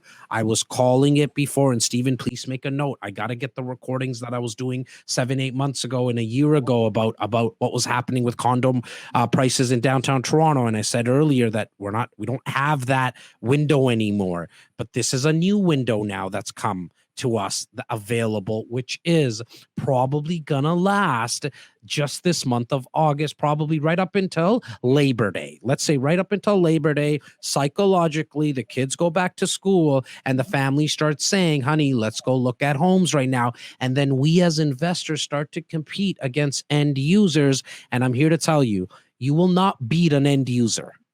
You cannot beat a couple who sees the kids, envisions the kids in the backyard with their kids running, because they'll pay $50,000, $75,000, $100,000 more because they already see the kids growing in that house for 10 years. They don't care about that extra $75,000. But as investors, we can't pay that. Why? Because then the numbers don't make sense. So that is the window in itself. Shawna, thank you so much for substituting the time with Rachel as well. I really appreciate it. I again appreciate everything that you do with our REC insiders. Guys, send that email with the subject line Hamilton, and Tyler will get you in touch with Shawna. Thank you so much once again. It was so good chatting with you. Thanks, everybody. Take care. All right, I think we're okay. Stephen gives me the thumbs up with Rachel Hammer to go into Ottawa and talk about what's happening in our nation's capital. And there's been a massive increase in values that I've personally witnessed with Ottawa. We've been working very closely with Rachel on a project that I think is complete right now. Bobby Pume, our director of operations, was taking the lead on that with Rachel. And so we got to see some price points and got to see how little supply is actually in Ottawa. But can we bring Rachel on now and let's test the audio? And if it doesn't work, that's just part of the turbulence. And we're going to go back. How you doing, Rachel? I'm doing well. How are you, Oh my Jess? God. That's exactly the voice I wanted to hear. Like the way that I wanted to hear it. That's what I'm used to. Oh, you're such a sweetheart. I Nice am. to see you. Nice to hear you. The pleasure. It really is all mine. And as a new insider, if you don't know, and all of a sudden you came on, and all these blue likes and red hearts starting to come on. So I'm sure people have already worked with you in the past. They know you. We've done similar things like this in the past. Rachel, how long have you been in Ottawa as a licensed realtor? I just wanted to kind of give some background. 16 years licensed. I joined a team, so I got to work with one of the most luxurious teams here in Ottawa when I first started, my first 5 years. And then ever since, I've been running a team. And I'm very proud to say our team has been long lasting. We're 8 people on our team, and we work from downtown Ottawa, east to the Orleans, Rockland area, west to all the way up to Carleton Place, Smith Falls, Stittsville, Canada, Nepean area, south going Kempville, Barrhaven, Riverside, South Manotick, and the list goes on. So what is that radius approximately? Like, again, I'm not, now I don't go, I really don't go east of, I don't go east of, I was going to say Bowmanville, but that's it. Like, I don't go east of Bowmanville. So it's so I don't really know the landscape of Ottawa. So you said about 20 minutes? Well, everything, the joke in Ottawa, of course, is always this feeling of like everything to get to anything like downtown is 20 minutes, right? So it's really not very long. So I would say, but, realistically speaking, I would say up to about 40, 45 minutes, right from the downtown core. And we have great transportation here, LRT, bus. We have great expansions in our highways and lots going on here in terms of construction. Okay, awesome. So let's touch on what's happening in the market right now in terms of numbers. What are you seeing? Average price, months of inventory, days on market. Just kind of give me your thoughts on that. So a lot of things have already been said, which I think is actually quite fascinating, that we are all feeling and experiencing a very similar market across Canada. So I think if there's anything for people to take out of today's podcast, this whole session, is the fact that we are feeling and seeing a lot of the same things. That being said, our average residential is at about 728,000 since July. Our condos are averaging at about 420,000. Our current absorption rate is about 1 month, so we're still very strong. And similarly to everyone else, I think there's something to be said about what has happened with our pandemic and how it has affected our real estate market, and how, with all due respect to all the investors listening, this really is the best time to reconsider coming back and taking things very seriously for the future of what's to come to our economy, because we have taken a huge break in terms of what we have seen in growth and immigration, as you said before. Justin mentioned the government in terms of those projects and preparing for those. I can say from my experience working in the government, a lot of things happen reactively rather than proactively, and we see that being the nation's capital. I think when I think of some of the other speakers, Jonathan talking about the historical numbers, it's the exact same thing. Slow growth in Ottawa over the years until all of a sudden we hit 1 million people population.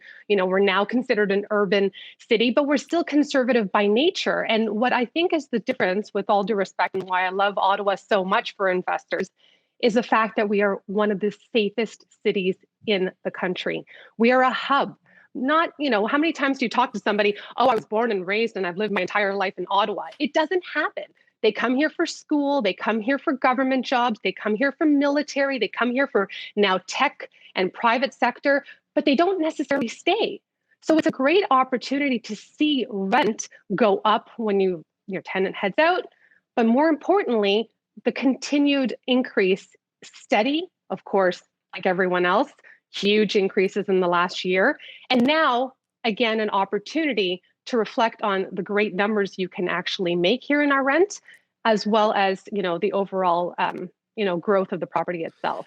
Are you experiencing kind of similar to what everyone else is in terms of the rental incomes covering the expenses, or is there something that you maybe might be able to bring to the table and say, well, Jazz, I mean, there's maybe some areas where are certain types of properties where we're seeing $700-800 a month positive. I mean, that would be surprising to me, but what are you seeing in that sense, just so investors can kind of get a feel for numbers when it comes to rents?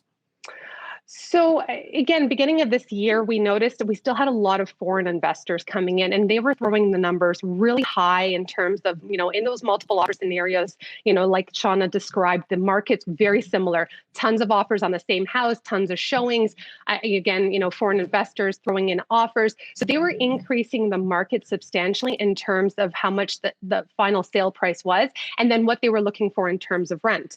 That being said, now there's this wonderful opportunity to look at what you could get, because there are vulnerable sellers. So could you very much see a positive flow of maybe more like $400, $500 a month? Absolutely.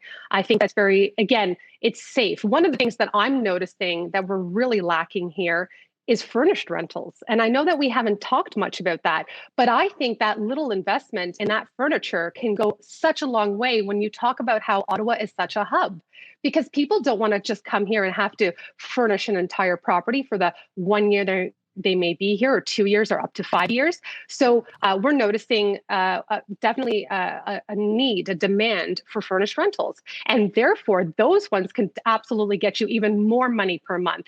And it's such a great opportunity to spend a little bit, call it a write-off to your investment, and then turn around and rent it out and get the type of return you're talking about, Jazz.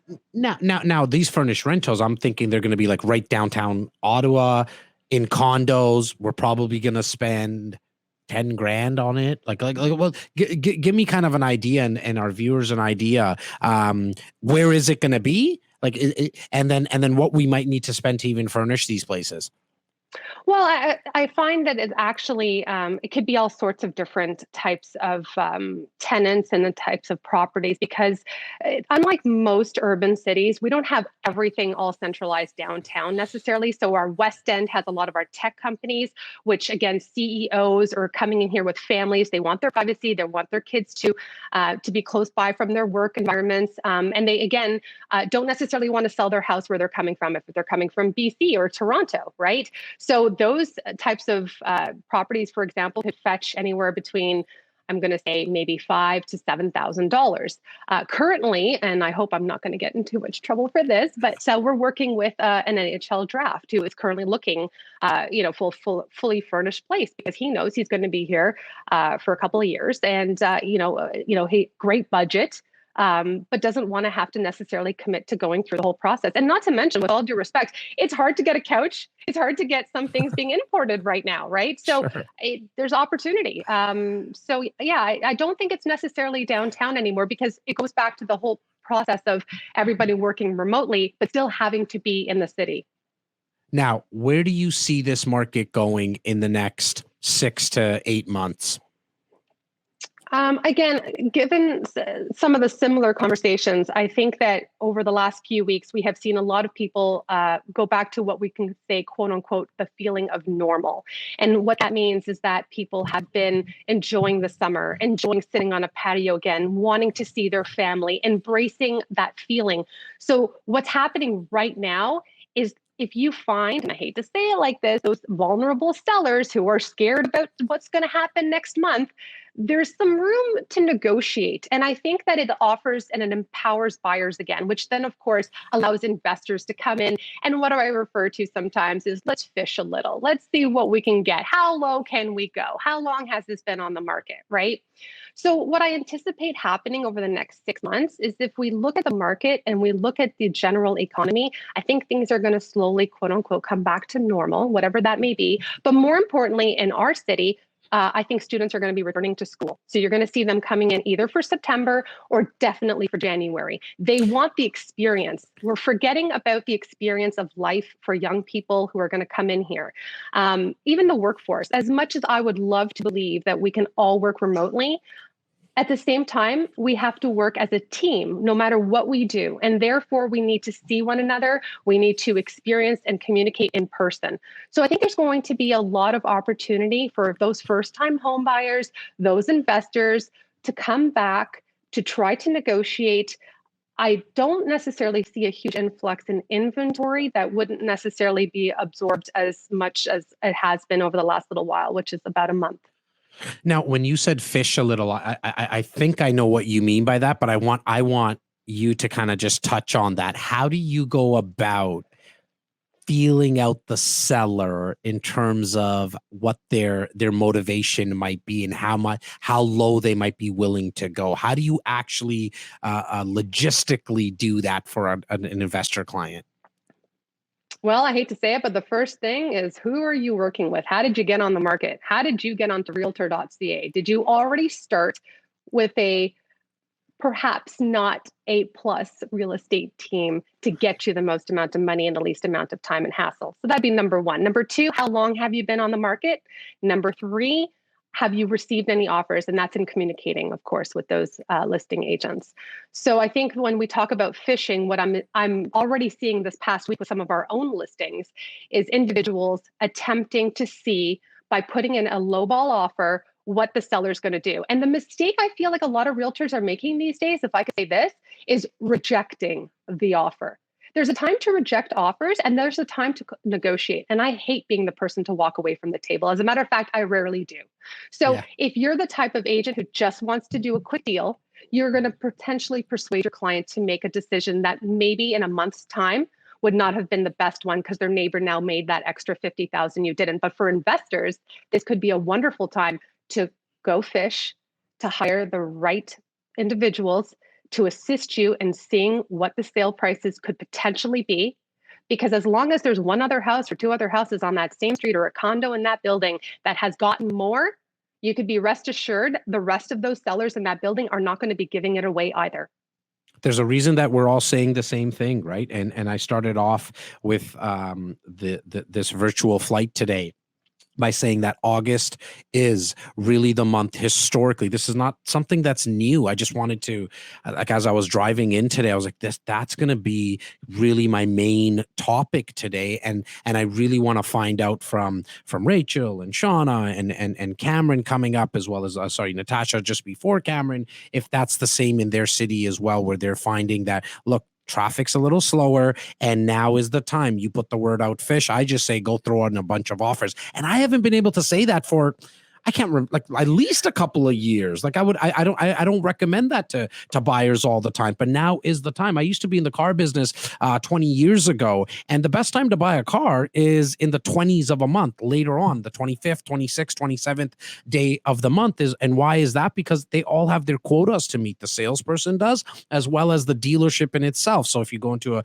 Toyota dealership, they have a quota to hit for the manufacturer, and they're all a little worried when it gets to the 27th and the 28th day of the month, and they're willing to negotiate a lot more. Happens every single time. That's a side tip. If you are in the process of buying a car, not that I'm into buying a lot of cars because I like to put my money into real estate, but we all do need cars. Always go in that 26th, 27th day of the month. Rachel, thank you so much. I'm glad. Can I just add one more thing, Jan? You definitely can. I'll just give you an example of how much the rental market has changed in Ottawa. Last year, year to date from this point, we had about 1,883 rentals taken care of on realtor.ca. This year, we have over 2,700.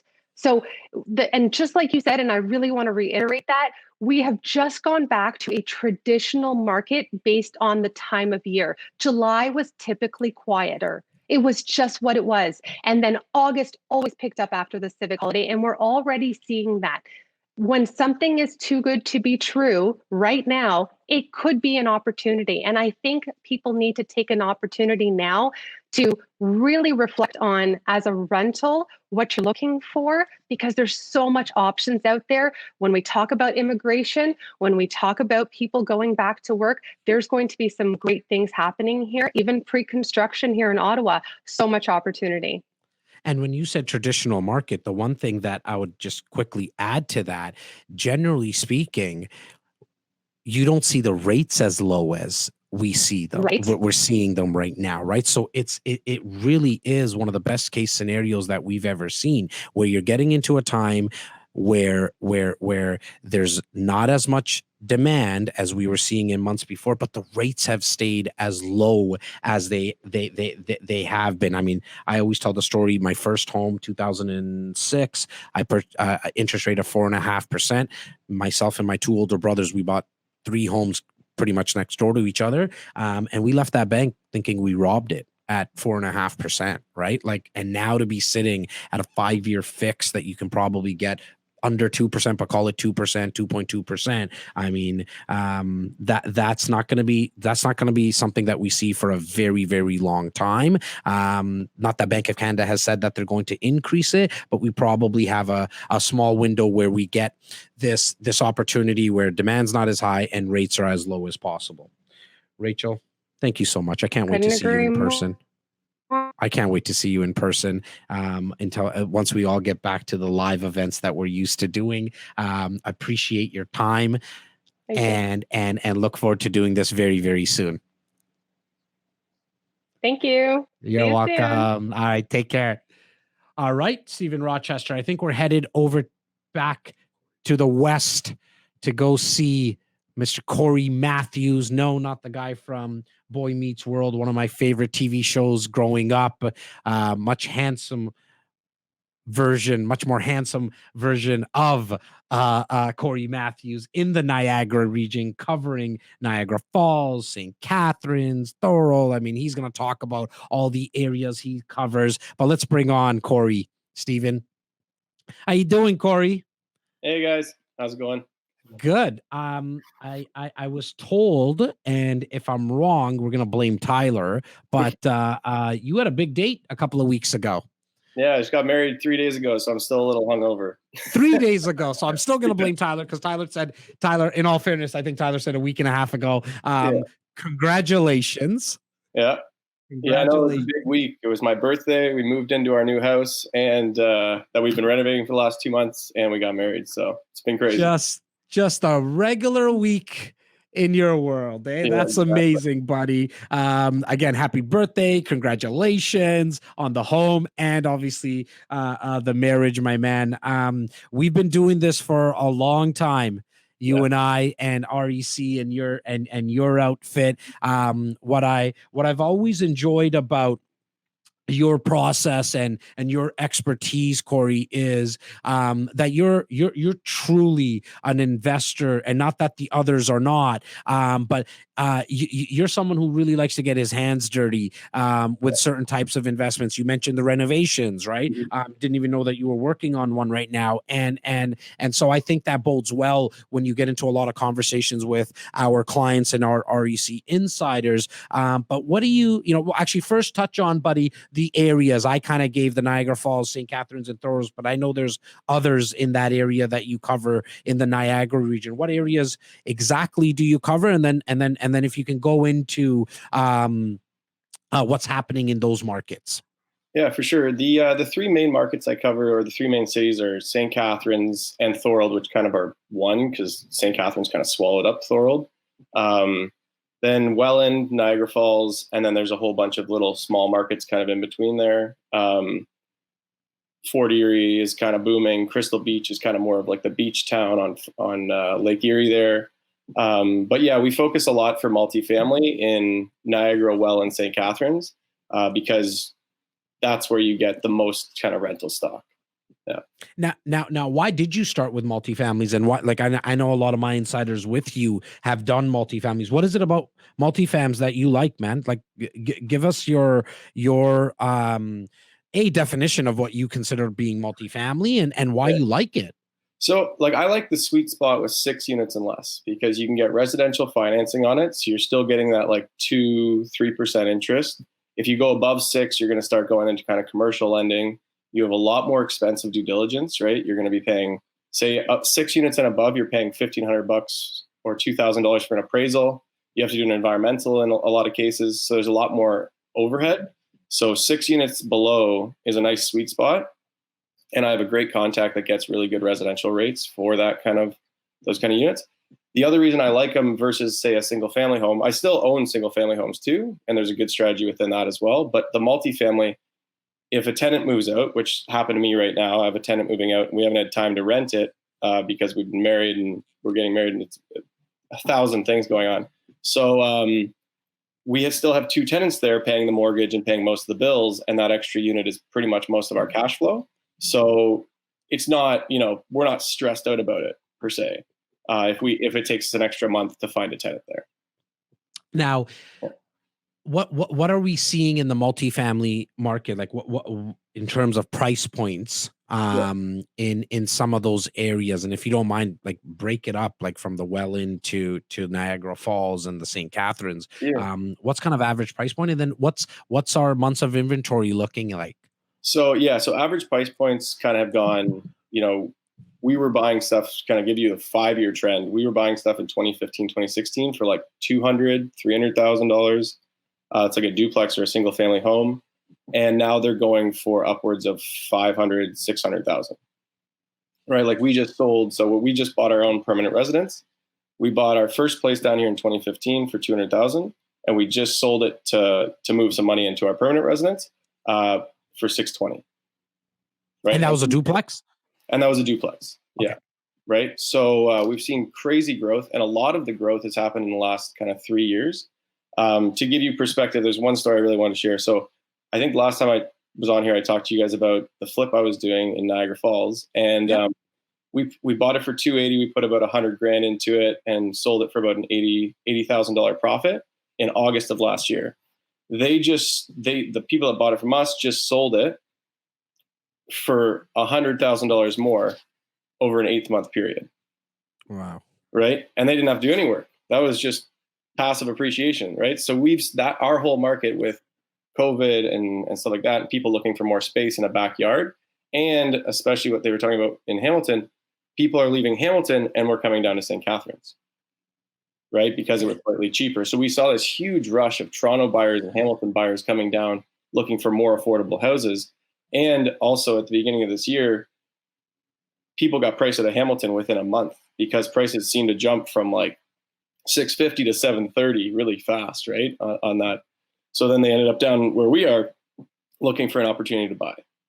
Now, what are we going to be as investors looking at for multiplexes, like in that sweet spot? Call it 4 to 6 units, the one that you like. What am I going to be looking at in terms of pricing? Price point for kind of 4 units to 6 units, you're looking somewhere in the realm of 8 to 1.3, 1.4, depending on the quality, right? So if it's fully renovated in downtown location, full brick, it's going to be, for a 6plex, you're looking at 1.3. Like you're looking in the millions now, because what's also happened is with the increase in minimum wage and stuff like that, we've seen a huge increase in rents, where you'd normally 5 years ago, you were getting $800 for a 2-bedroom. We're getting upwards of $1,400 for a 2-bedroom now, if it's renovated. And now is my rental income going to cover the expenses on that 6plex? Yeah, you have to be more creative. Like, so this is what I look for cash flow. I'm a cash flow buyer myself. So when I'm looking for that, what I'm looking for is a property that I can maneuver. So I'm looking for the cheaper properties. Say if I can get a 6plex from around that's in really rough condition for around 7 or 8, which is really, really hard to find. These aren't like easy to find. That's like, again, why I look for duplexes and triplexes a lot of the time, because it's a cheaper price point and there's more of them available. Right. So because the thing is, what I tell my investors is, if you lose on this one, that's okay, because we just got to find another property that's going to fit. Right. The mold, right. Yeah. Yeah. Look, I mean, and that's kind of what we've been speaking a lot about today anyways, right? Which is there is this opportunity in the month of August, and the best way to actually find a deal is to throw in offers. Go to these cities, go get in touch, send an email, put the subject line Niagara Region, put in Cory Matthews, whatever you want. Tyler will make the introduction, but then you got to physically see these properties, like at least online starting. And now a lot of them have virtual walkthroughs. Majority of sellers, as well as tenants, are allowing people to actually walk into the property now on certain times and on scheduled times. And the best way to do is first start off by seeing them and then just put in offers. Let's put in some offers. And I love what you said, right, Cory? Like, look, we might miss out on 1 or 2. Who cares? We're not living in them. Like, no, this is constantly be throwing offers in, right? Like, sorry? Yeah. Be constantly be throwing offers in. That's sure.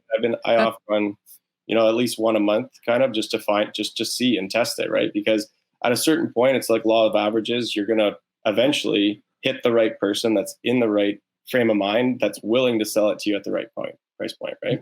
So yeah. Now, where do you see this market going in the next 6 months, man? Like, there's somebody watching right now, live, or going to be watching the recording, and they're ready to go. You know what I mean? Like, they're ready to invest. They've got their financing in place. And if you are watching live or the recording and you don't have your financing in place, you haven't done that step yet, which I personally think is the most important step, because then we have an idea what we can get from a financing perspective, and we can put you in touch with a few different mortgage brokers, depending on what you might be looking into doing.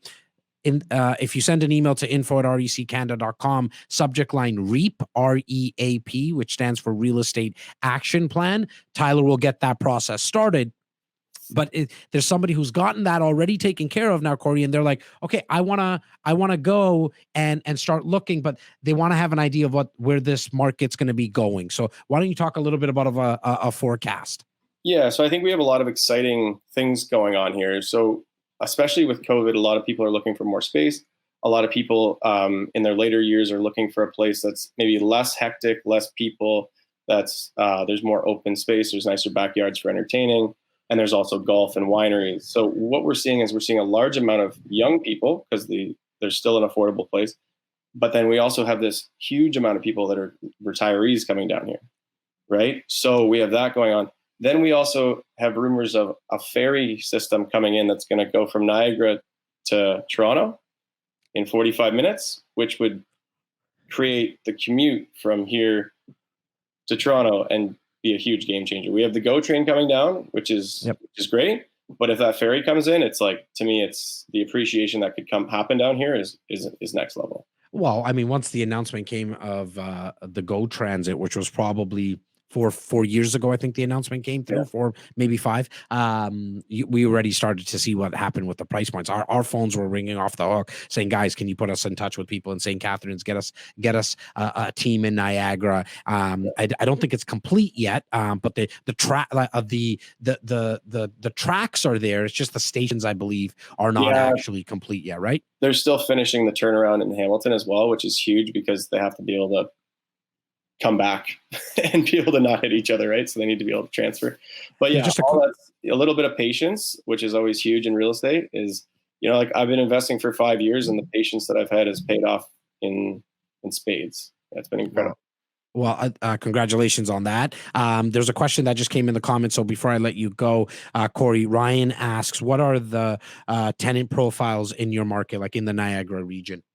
Yeah, so you get a mix, but the thing that I really tell tenants or my clients to look for those 2 to 3 bedroom units, because those are ideal, because what you're getting is a lot of people that can't afford to buy a house right now, especially because of the price increase. You're getting a lot of families. So a lot of like working class families that have 1 to 2 kids. So they need the space, they need the 2 to 3 bedroom units.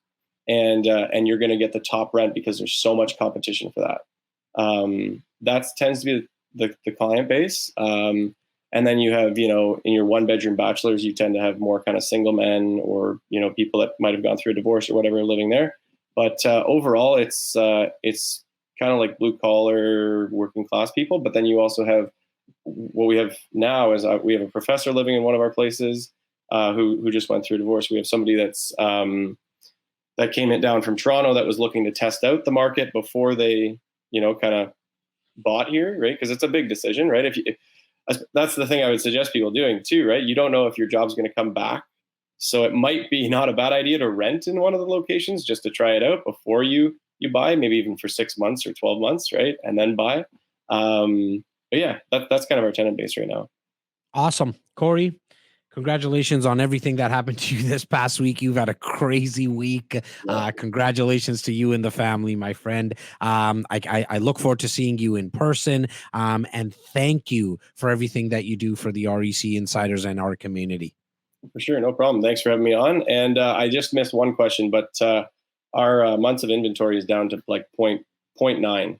So wow, so it's under a month now. Wow, Yeah. wow. Yeah. I mean, which has obviously been a trend with everybody that we've been speaking to so far. It's actually one of the first times in my 16-year career that Toronto's used to this. GTA is used to this. Maybe not like under 1 month. We're definitely used to the month and a half, 2 months. We're used to the multiple offers. That was nothing new to us when all this stuff started. But it's probably the first time in my 16-year career that I've seen this right across North America. Let alone Canada. Like, I mean, right across the states.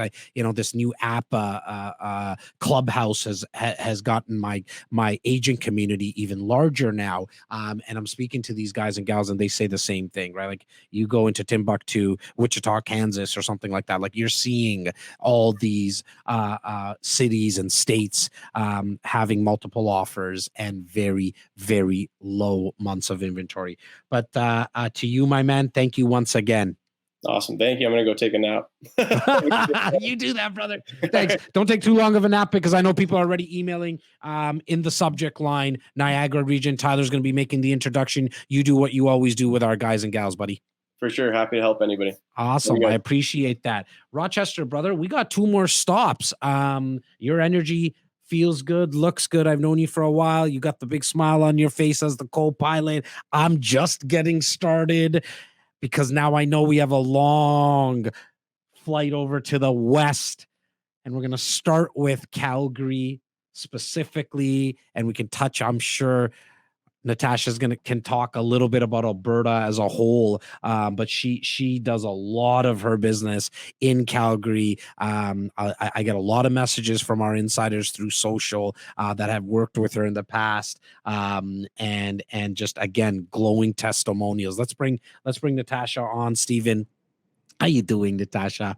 Hey, I'm really good. Excited to be here. I know. I've been seeing everything that you've been doing on the Instagrams and the Facebooks of the world, but it's nice to finally actually have a conversation. We're not just DMing each other, and so I appreciate your patience. I think I had you here. Give me a sec. Actually, I had you at 12, and I caught up. I'm at 12:13 right now. So you're doing great. You're killing it. I appreciate that. Thank you.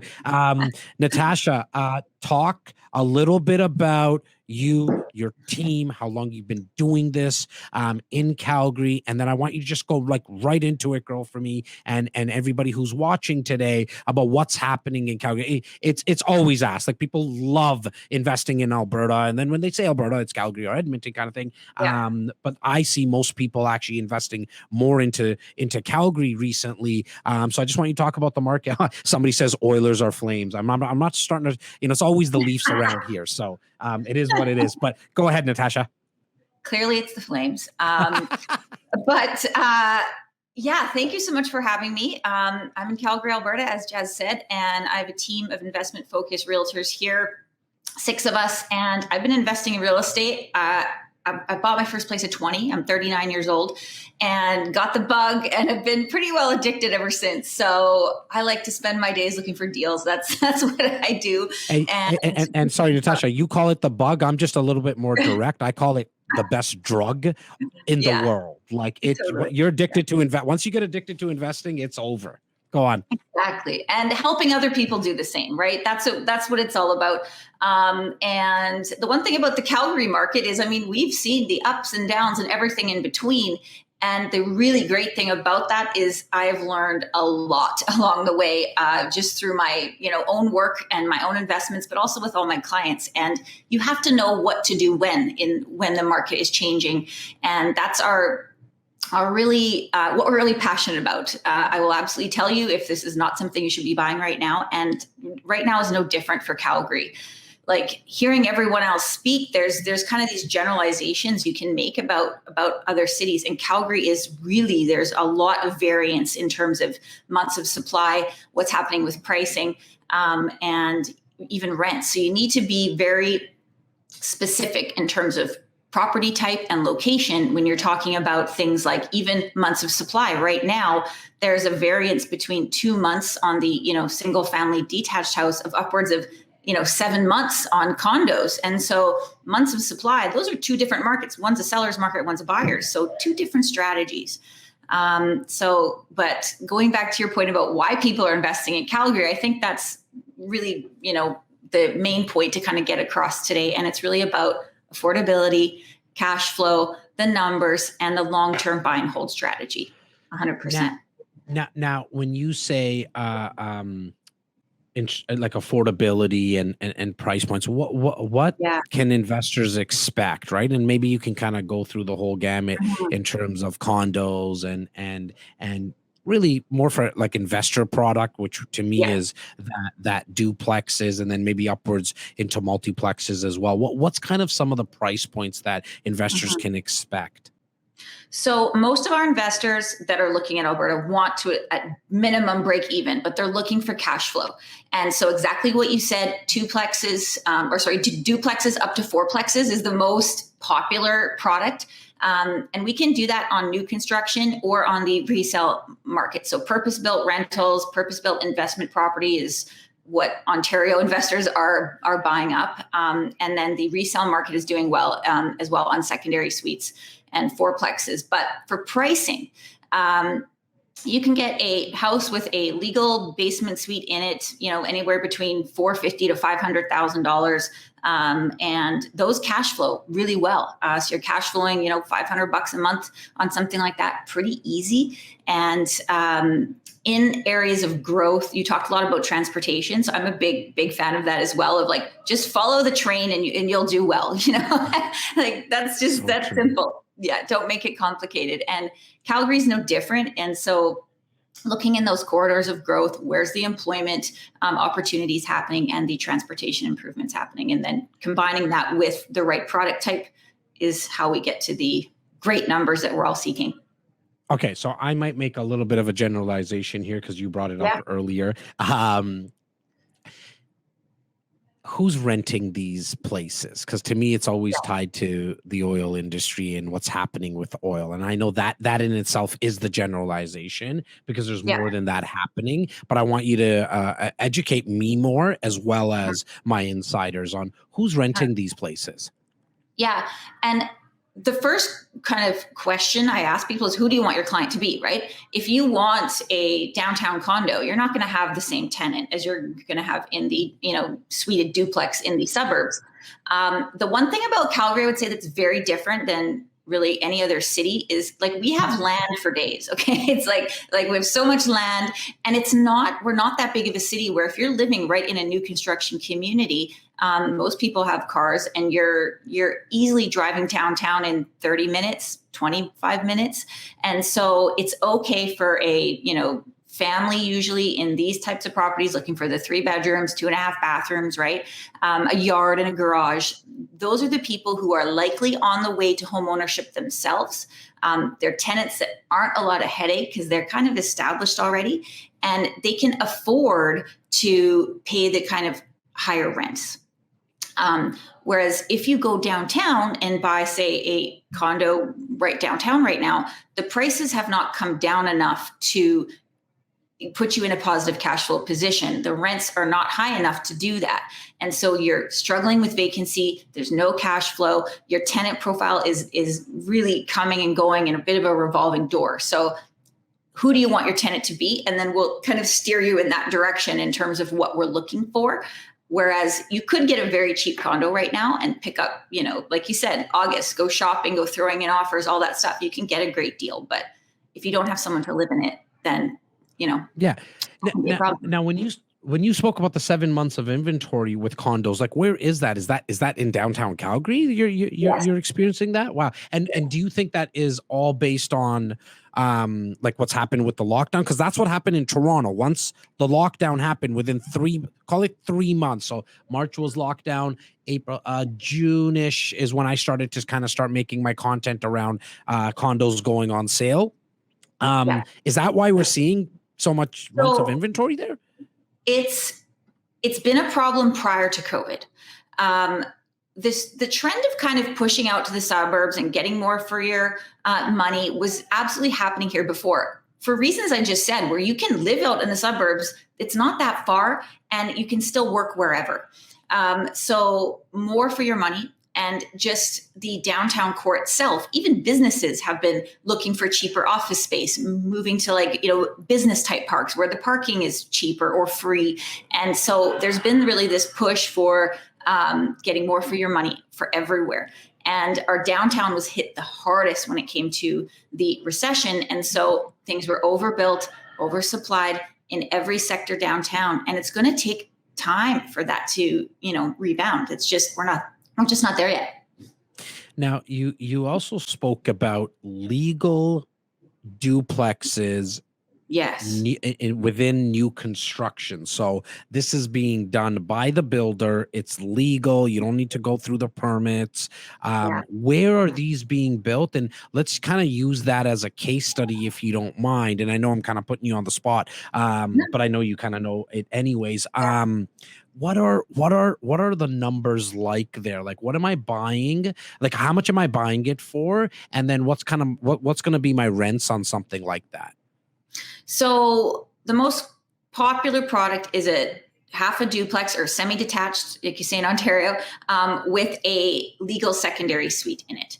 These will run you right now $500,000, plus or minus 10,000, depending where. And your gross rent on these is very conservatively $3,000 a month. I like to be conservative, just like you. I want to see you outperform my pro forma, which is always the goal.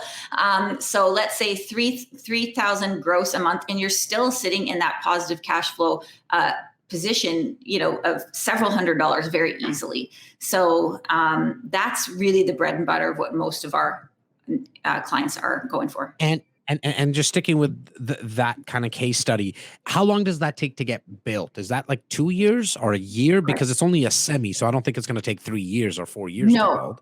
No, these can be built in a good time in 4 months. Right now, we're sitting at 6 months, just because supply is a bit slower for materials right now. But they go up very fast, and so you don't have that 3-year wait.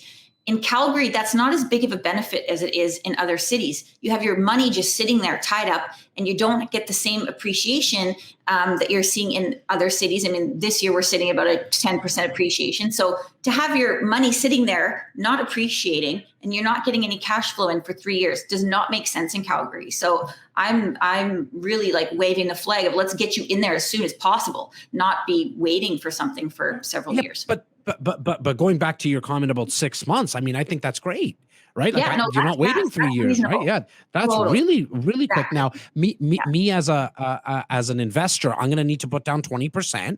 Are you guys asking for the 20% on these things like right away? Is it like 10% now on signing, and then 10% on closing, or how does that work? Yeah, 10%. Upon firm. We actually don't even take a deposit to initially write the contract right now. And then 10% at firm, and that's it until closing.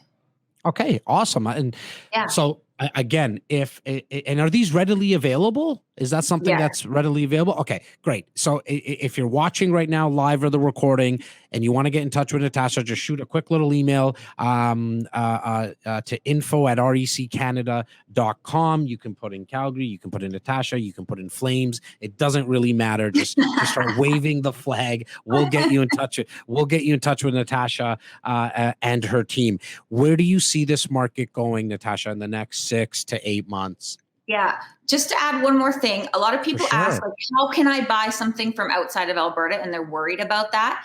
We deal with hundreds of investors from Ontario a year, mostly Ontario this last 2 years. So we're well set up for that. You don't need to worry. We got property management, got everything covered, from it's a fully turnkey investment, right? Just to add. Okay, great. Oh, that's awesome. Okay. Yeah.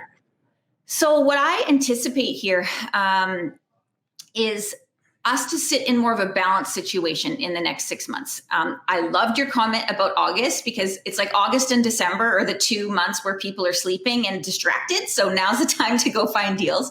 But for the next 6 months, we're starting to approach a little bit more balanced situation here in Calgary, generally speaking. Now we have those outliers, like I talked about, that are buyer's market's 100%, but definitely a little bit more balanced. I do not anticipate the rate of appreciation to continue. Like we've seen 10% this year. I do not expect that to continue. I like the 3 to 4% right now is what I'm using for single family housing. And I think that's reasonable. We had some catch up to do here in Calgary, right? Like we were pretty flat or negative. And so I don't anticipate things to just turn around suddenly and go the other direction. I think we're finally hitting some balance levels here of where we probably should have been a few years ago, but it's taken us some time. I don't think I've ever asked you this, Natasha, so I just kind of wanted to get your answer to this. What is the biggest difference between investing into Calgary and Edmonton? Like what are some of the pros and cons? And this is your time to bash Edmonton a little bit, for lack of a better word. No offense to anybody from Edmonton. But I know you'll do it in a way that's more educational. What are you? Because I'm sure people ask you, like Ontario, like anyone from Ontario is going to say, well, look, I want to invest in Alberta. I'm going to look at Calgary and I'm going to look at Edmonton. What are some pros and cons of both? Yeah, 100%.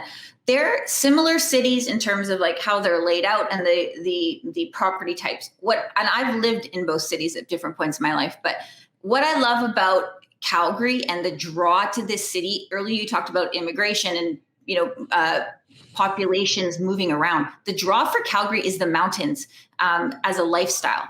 You cannot beat that. It's 40 minutes out my door and I'm in the mountains doing whatever I want to be doing. Like you cannot beat that in a city that has a international airport and lots of opportunity to it there, which Edmonton does as well. But the mountains are a big draw.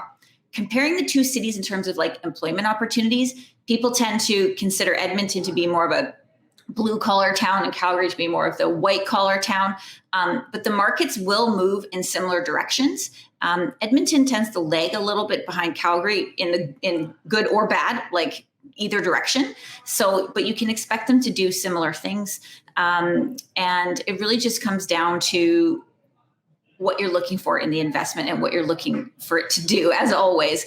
But obviously, I am a huge fan of Calgary over Edmonton. I think it's a much more beautiful city. And but other than that, like there is definitely similarities in how the city is laid out, and the types of opportunities are similar as well.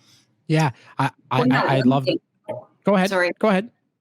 Multifamily was talked about a few times earlier, and we didn't talk about that. And there's a reason for that. There's not a ton of it, like because we're young cities in Alberta, it's like you're downtown and then it's just houses. There's so much houses.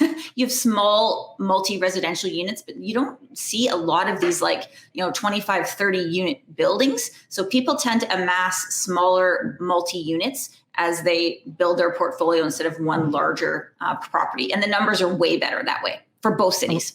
Well, 100%.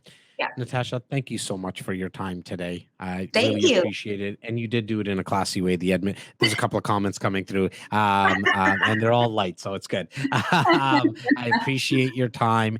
For anybody who wants to get in touch with Natasha and her team, all you got to do is send that email to info@reccanada.com with the subject line Calgary or Natasha, and we'll make sure that we get you in touch with them. Once again, thank you again, Natasha. All right. We got one more stop, Stephen. He might think we saved the best for last. It's essentially the cousin of Toronto when it comes to real estate. I've always said that Vancouver behaves very similar to Toronto in terms of our immigration. We both have somewhat restrictions on how we can build here. Ours is more from a government perspective, where Vancouver is because they got an ocean and they also have mountains. So I'm sure he's gonna touch on that. Let's bring our boy on, Cameron Manning. He's been waiting patiently, and it's 9:30 in the morning there. How you doing, Cameron? I am great. Can you hear me? We can hear you perfectly fine, Excellent, brother. Excellent. Good seeing you, my friend.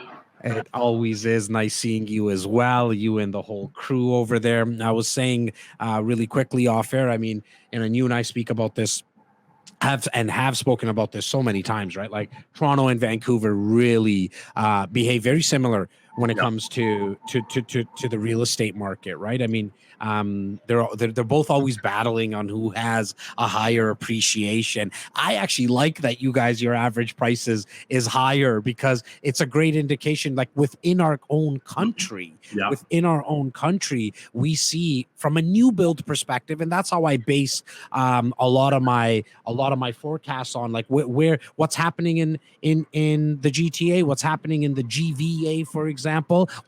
I always like to find out what's going on with new build average price per square foot, and you guys are north of 2,000 in certain areas, right? And Toronto's still flirting with on average about 1,350, 1,400. So I like to always use that and say Toronto's still on sale, right? But Cameron, talk about your team, your outfit. If there's some insiders that don't know you and they haven't come across yourself and your team on the socials or on any of our past webinars, I want them to get to know you, and then just hop right into what's happening in the greater Vancouver area when it comes to the real estate market.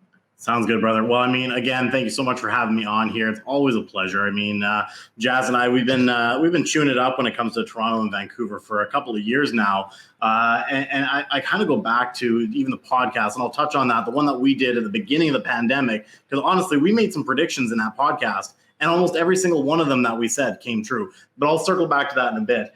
So my name's Cameron. I'm with the Kelly Fry team out here in the Greater Vancouver. We do service Vancouver, all of the Greater Vancouver area, and out into the Fraser Valley And I'm going to talk a lot probably about the Fraser Valley as well today, just be it from an investment perspective, because a lot of our investors do invest out there from a cash flow perspective.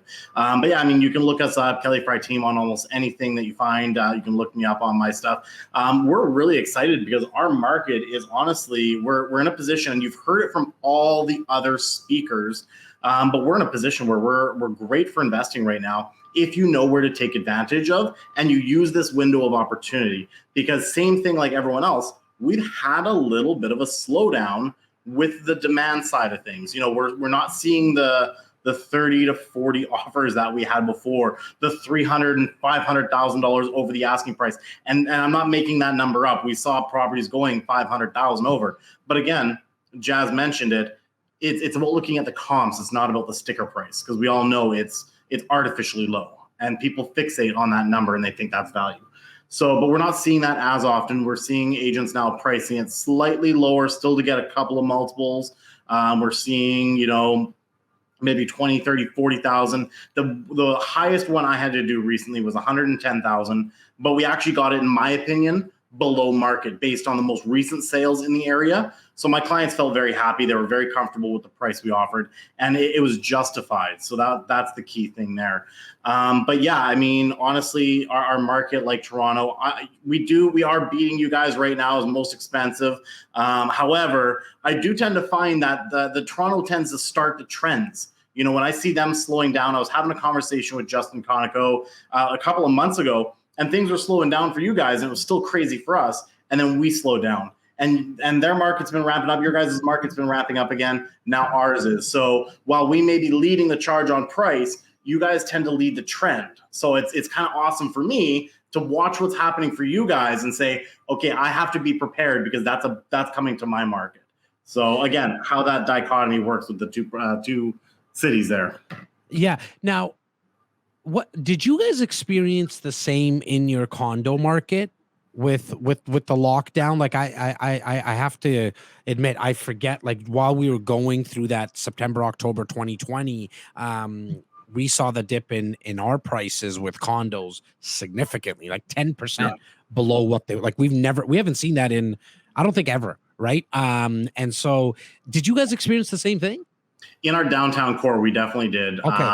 Yeah, Vancouver downtown, for a while there, it dropped. It was on sale. I was preaching, go buy downtown, right? Like, honestly, if you've ever wanted to own in downtown, then was the time to do so. But it's rebounded. It's rebounded fairly quick. We're seeing things are really picking up and inventory is dropping again. And are we starting to see rentals in those areas, specifically in downtown, start to increase as well? Like the vacancies drop and rentals go up now, like in the actual amount that they're being rented for? Yeah, actually, very much so. We're seeing that very regularly. The vacancy is dropping. People are coming back to downtown, right? A lot of people made that move. They either moved further out and rented further out and then realized how much they don't like yard work. So they want to come back to condo living. Or even right now, we are seeing a lot of the businesses are starting to call their employees back to work. We're seeing less of this work from home mentality, and they're saying, we're losing the culture because people aren't there. We're losing productivity because, you know, people are surrounded by their kids, their dogs, like TV, snack time, whatever. So people are now realizing they need to get the workers back into the office. So because of that, suddenly that 45-minute commute is not sexy anymore. So they want to get back closer to the office. So now you and your team work with a lot of investors. Okay. Right. Again, are insiders as well as just your own network and your own community. When investors are coming to you now, you know, last 30 days and moving into the next 5-6 months, what are you like? What type of properties are you taking them to? Like, what is it that an investor can actually find? So great question. There's a couple answers to that, depending on what someone's strategy is, obviously. And this is where I mentioned we do a lot of work in the valley. So that's our suburbs, right? That's Abbotsford, Mission, Chilliwack, Langley. If you're looking to get into the detached realm and you're looking for something that's either break even or does cash flow, you know, slightly positively, honestly, our market's very expensive. And the rent that you're going to get is going to make it just very minimal cash flow.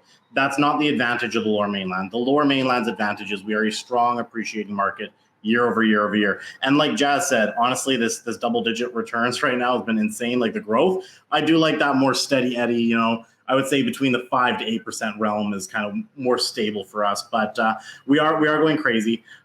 Suited houses right now out in the Abbotsford, Chilliwack Mission area. That's where it's at because the rent that we're getting on those properties are very, very similar to what we're starting to see in the Burnaby's, the Tri-Cities area, which is much, much closer to Vancouver. However, the price difference is where you're creating the opportunity. You can still pick up a house with a suite for about 900,000, 800 if you're out in Chilliwack, 800 to 900, whereas you're almost 1.3, 1.4 in the Tri-Cities Burnaby area. Is the rentals going to be comparable? They are starting to be very, very comparable. So that's the key. You're getting the same rent, but a lower price point, right? Yeah. Now, is Vancouver similar to what Natasha was just speaking about earlier in Calgary? Like you don't get like a lot of multiplexes. Like we have a lot here in Ontario in general, right? Justin in his area in London, Cory obviously spoke about it in the Niagara region, but in the GTA, I mean, in Toronto specific, we got multiplexes. We got a lot. They're just not on the market. But so how's Vancouver in that sense? Very, very low inventory. It's very hard to find them. When you do find them, like I actually just bought a fourplex with some clients of mine. I found it. It was kind of a stagnant listing. They had a long drawn out offer that collapsed. We had the opportunity to jump in and take advantage of it. And I saw the opportunity. I turned to my clients and said, hey, I'll jump in on that with you. Right. So we just bought a fourplex. Price point on that one was 1.5 million. And we have to do a lot of work to it. Okay, so it's a burst strategy on that one. But the rent that we're going to get is still going to generate some good cash flow when we're all said and done and we've refinanced it. So we do find them, but they are very rare. And when you do see them, you do have to move quick. Now you mentioned the podcast that you and I did probably it was April 2020. April, May 2020. Yeah, something like that. And we did some forecasting and some predictions. I'm going to put you on the spot now. What's your predictions / forecast look like for Vancouver and just like all of BC? Because I know, well, not all, but majority. You know, there's a lot of areas that you guys cover for the next 6 to 8 months. Well, like anything, right now we've got a small window. You know, everyone is trying to get back to life, right? They're traveling, they're getting out. We've had an incredibly hot summer. You know, for most people know, honestly, right now, half the province is burning. Unfortunately, we don't rain the whole time. We're raining today, thank God. And it's rare to say that as a Vancouverite, but you know, right now, just people are out. So we have a drop in sales right now, but what we're also having is a drop in inventory again. Our inventory is almost, in some cases, 10% less than the previous month and 30% less than last year. So what's going to happen? We're going to hit that low inventory market again. People are going to start saying, oh, I want to start buying before we get back to school. Oh, you know, interest rates are still low. You know, we're back to work. Summer's over. Let's go buy a home. We're going to see that demand increase again. And I think the market's going to continue to move upwards. The other thing that I don't think many people touched on, but you and I talked about it in the podcast, and I think it's still very relevant, is immigration. We haven't seen a ton of immigration yet because our borders have been still fairly closed. However, when immigration picks up, Toronto definitely gets a large chunk of it, but we get a significant amount of people as well. And that's going to put pressure first on our rental pool because they're going to come in, they don't have their PR established. We have foreign buyers tax, so people are going to want to avoid that. So they're going to come in, they're going to rent for a short period of time. But the people that Canada is attracting are going to be the middle class. They're going to be people bringing money. And again, if they're coming from China, they're coming from India, you know, they're wired to own real estate, and they will. So we're going to see a time where our rental market's going to get even tighter and our rents are going to continue to rise. Investors pay attention to that because now's a good time to lock in a property knowing the rents are going to start going up. And then two, they're going to turn into owners. So we're already going to be tight on inventory. We're already in high demand. That's just going to add fuel to the fire. Do you guys do like any student rentals in there? Like, is that a big type of investment property that investors ask about? We do a little bit of it. There are opportunities. It's a little more expensive if you start getting closer to our universities. You're definitely going to be looking at condos, things like that, unless you want to get like UBC. A house out there is going to cost you $3-4 million. So it's going to be very difficult to to get a property out that direction to do student rentals. I've seen some people doing condos downtown. If you start going out to the valley, like Langley area, Trinity Western, Quantum Polytechnic, you can get a house, do student rentals out there. So there's opportunity. I think it's an under-tapped market right now. And I do believe we're starting to see it. Students are coming back to the universities. So I always talk about a 10-year window here in the GTA. If you look at, on average, every decade for the last 100 years, prices have doubled. We just went through a time period in the last 10 years that prices have all tripled. Close to, anyways, 3x. Yeah. Is that a fair assessment of what's happened in Vancouver in the last decade? I would say so. We operate very, very similarly to Toronto. We've gone through two very hot markets in a very short window of time. Since I got licensed, diving into a hot seller's market. 16, 17, 18 was insane. Then we had a cooling off, basically because we had government intervention. Right, we had layer on layer on layer of stress tests, vacant homes tax, foreign buyers tax. Buyers took a step back. The demand didn't really go away. It just got curbed for a little bit. And then again, our market actually started to pick up in July 2019. So prior to the pandemic, we started seeing it starting to edge closer through that balanced market, heading towards that seller's market. And actually in March of 2020, for only 2 weeks worth of sales, because then we went into lockdown, we'd actually broken the 10-year record. So it shows you that we had high demand even prior to this whole pandemic like system. And you mentioned it, we're on Clubhouse, we're talking to all these agents. This is happening across North America now. So I sit there and look at it like Toronto, Vancouver, we're already in high demand. Then you layer on that COVID effect. That's why we're seeing the 33 and 40% gains in 1 year in our market, because it's just that extra compounding effect. I don't think it's going to stop in either one of our cities, because when people look at Canada, and no knock on any of the cities in our country, I love every single one of them. But when I can speak out of experience with my family members and cousins and so on and so forth, wanted to come to the country, they're always looking at either Toronto or Vancouver.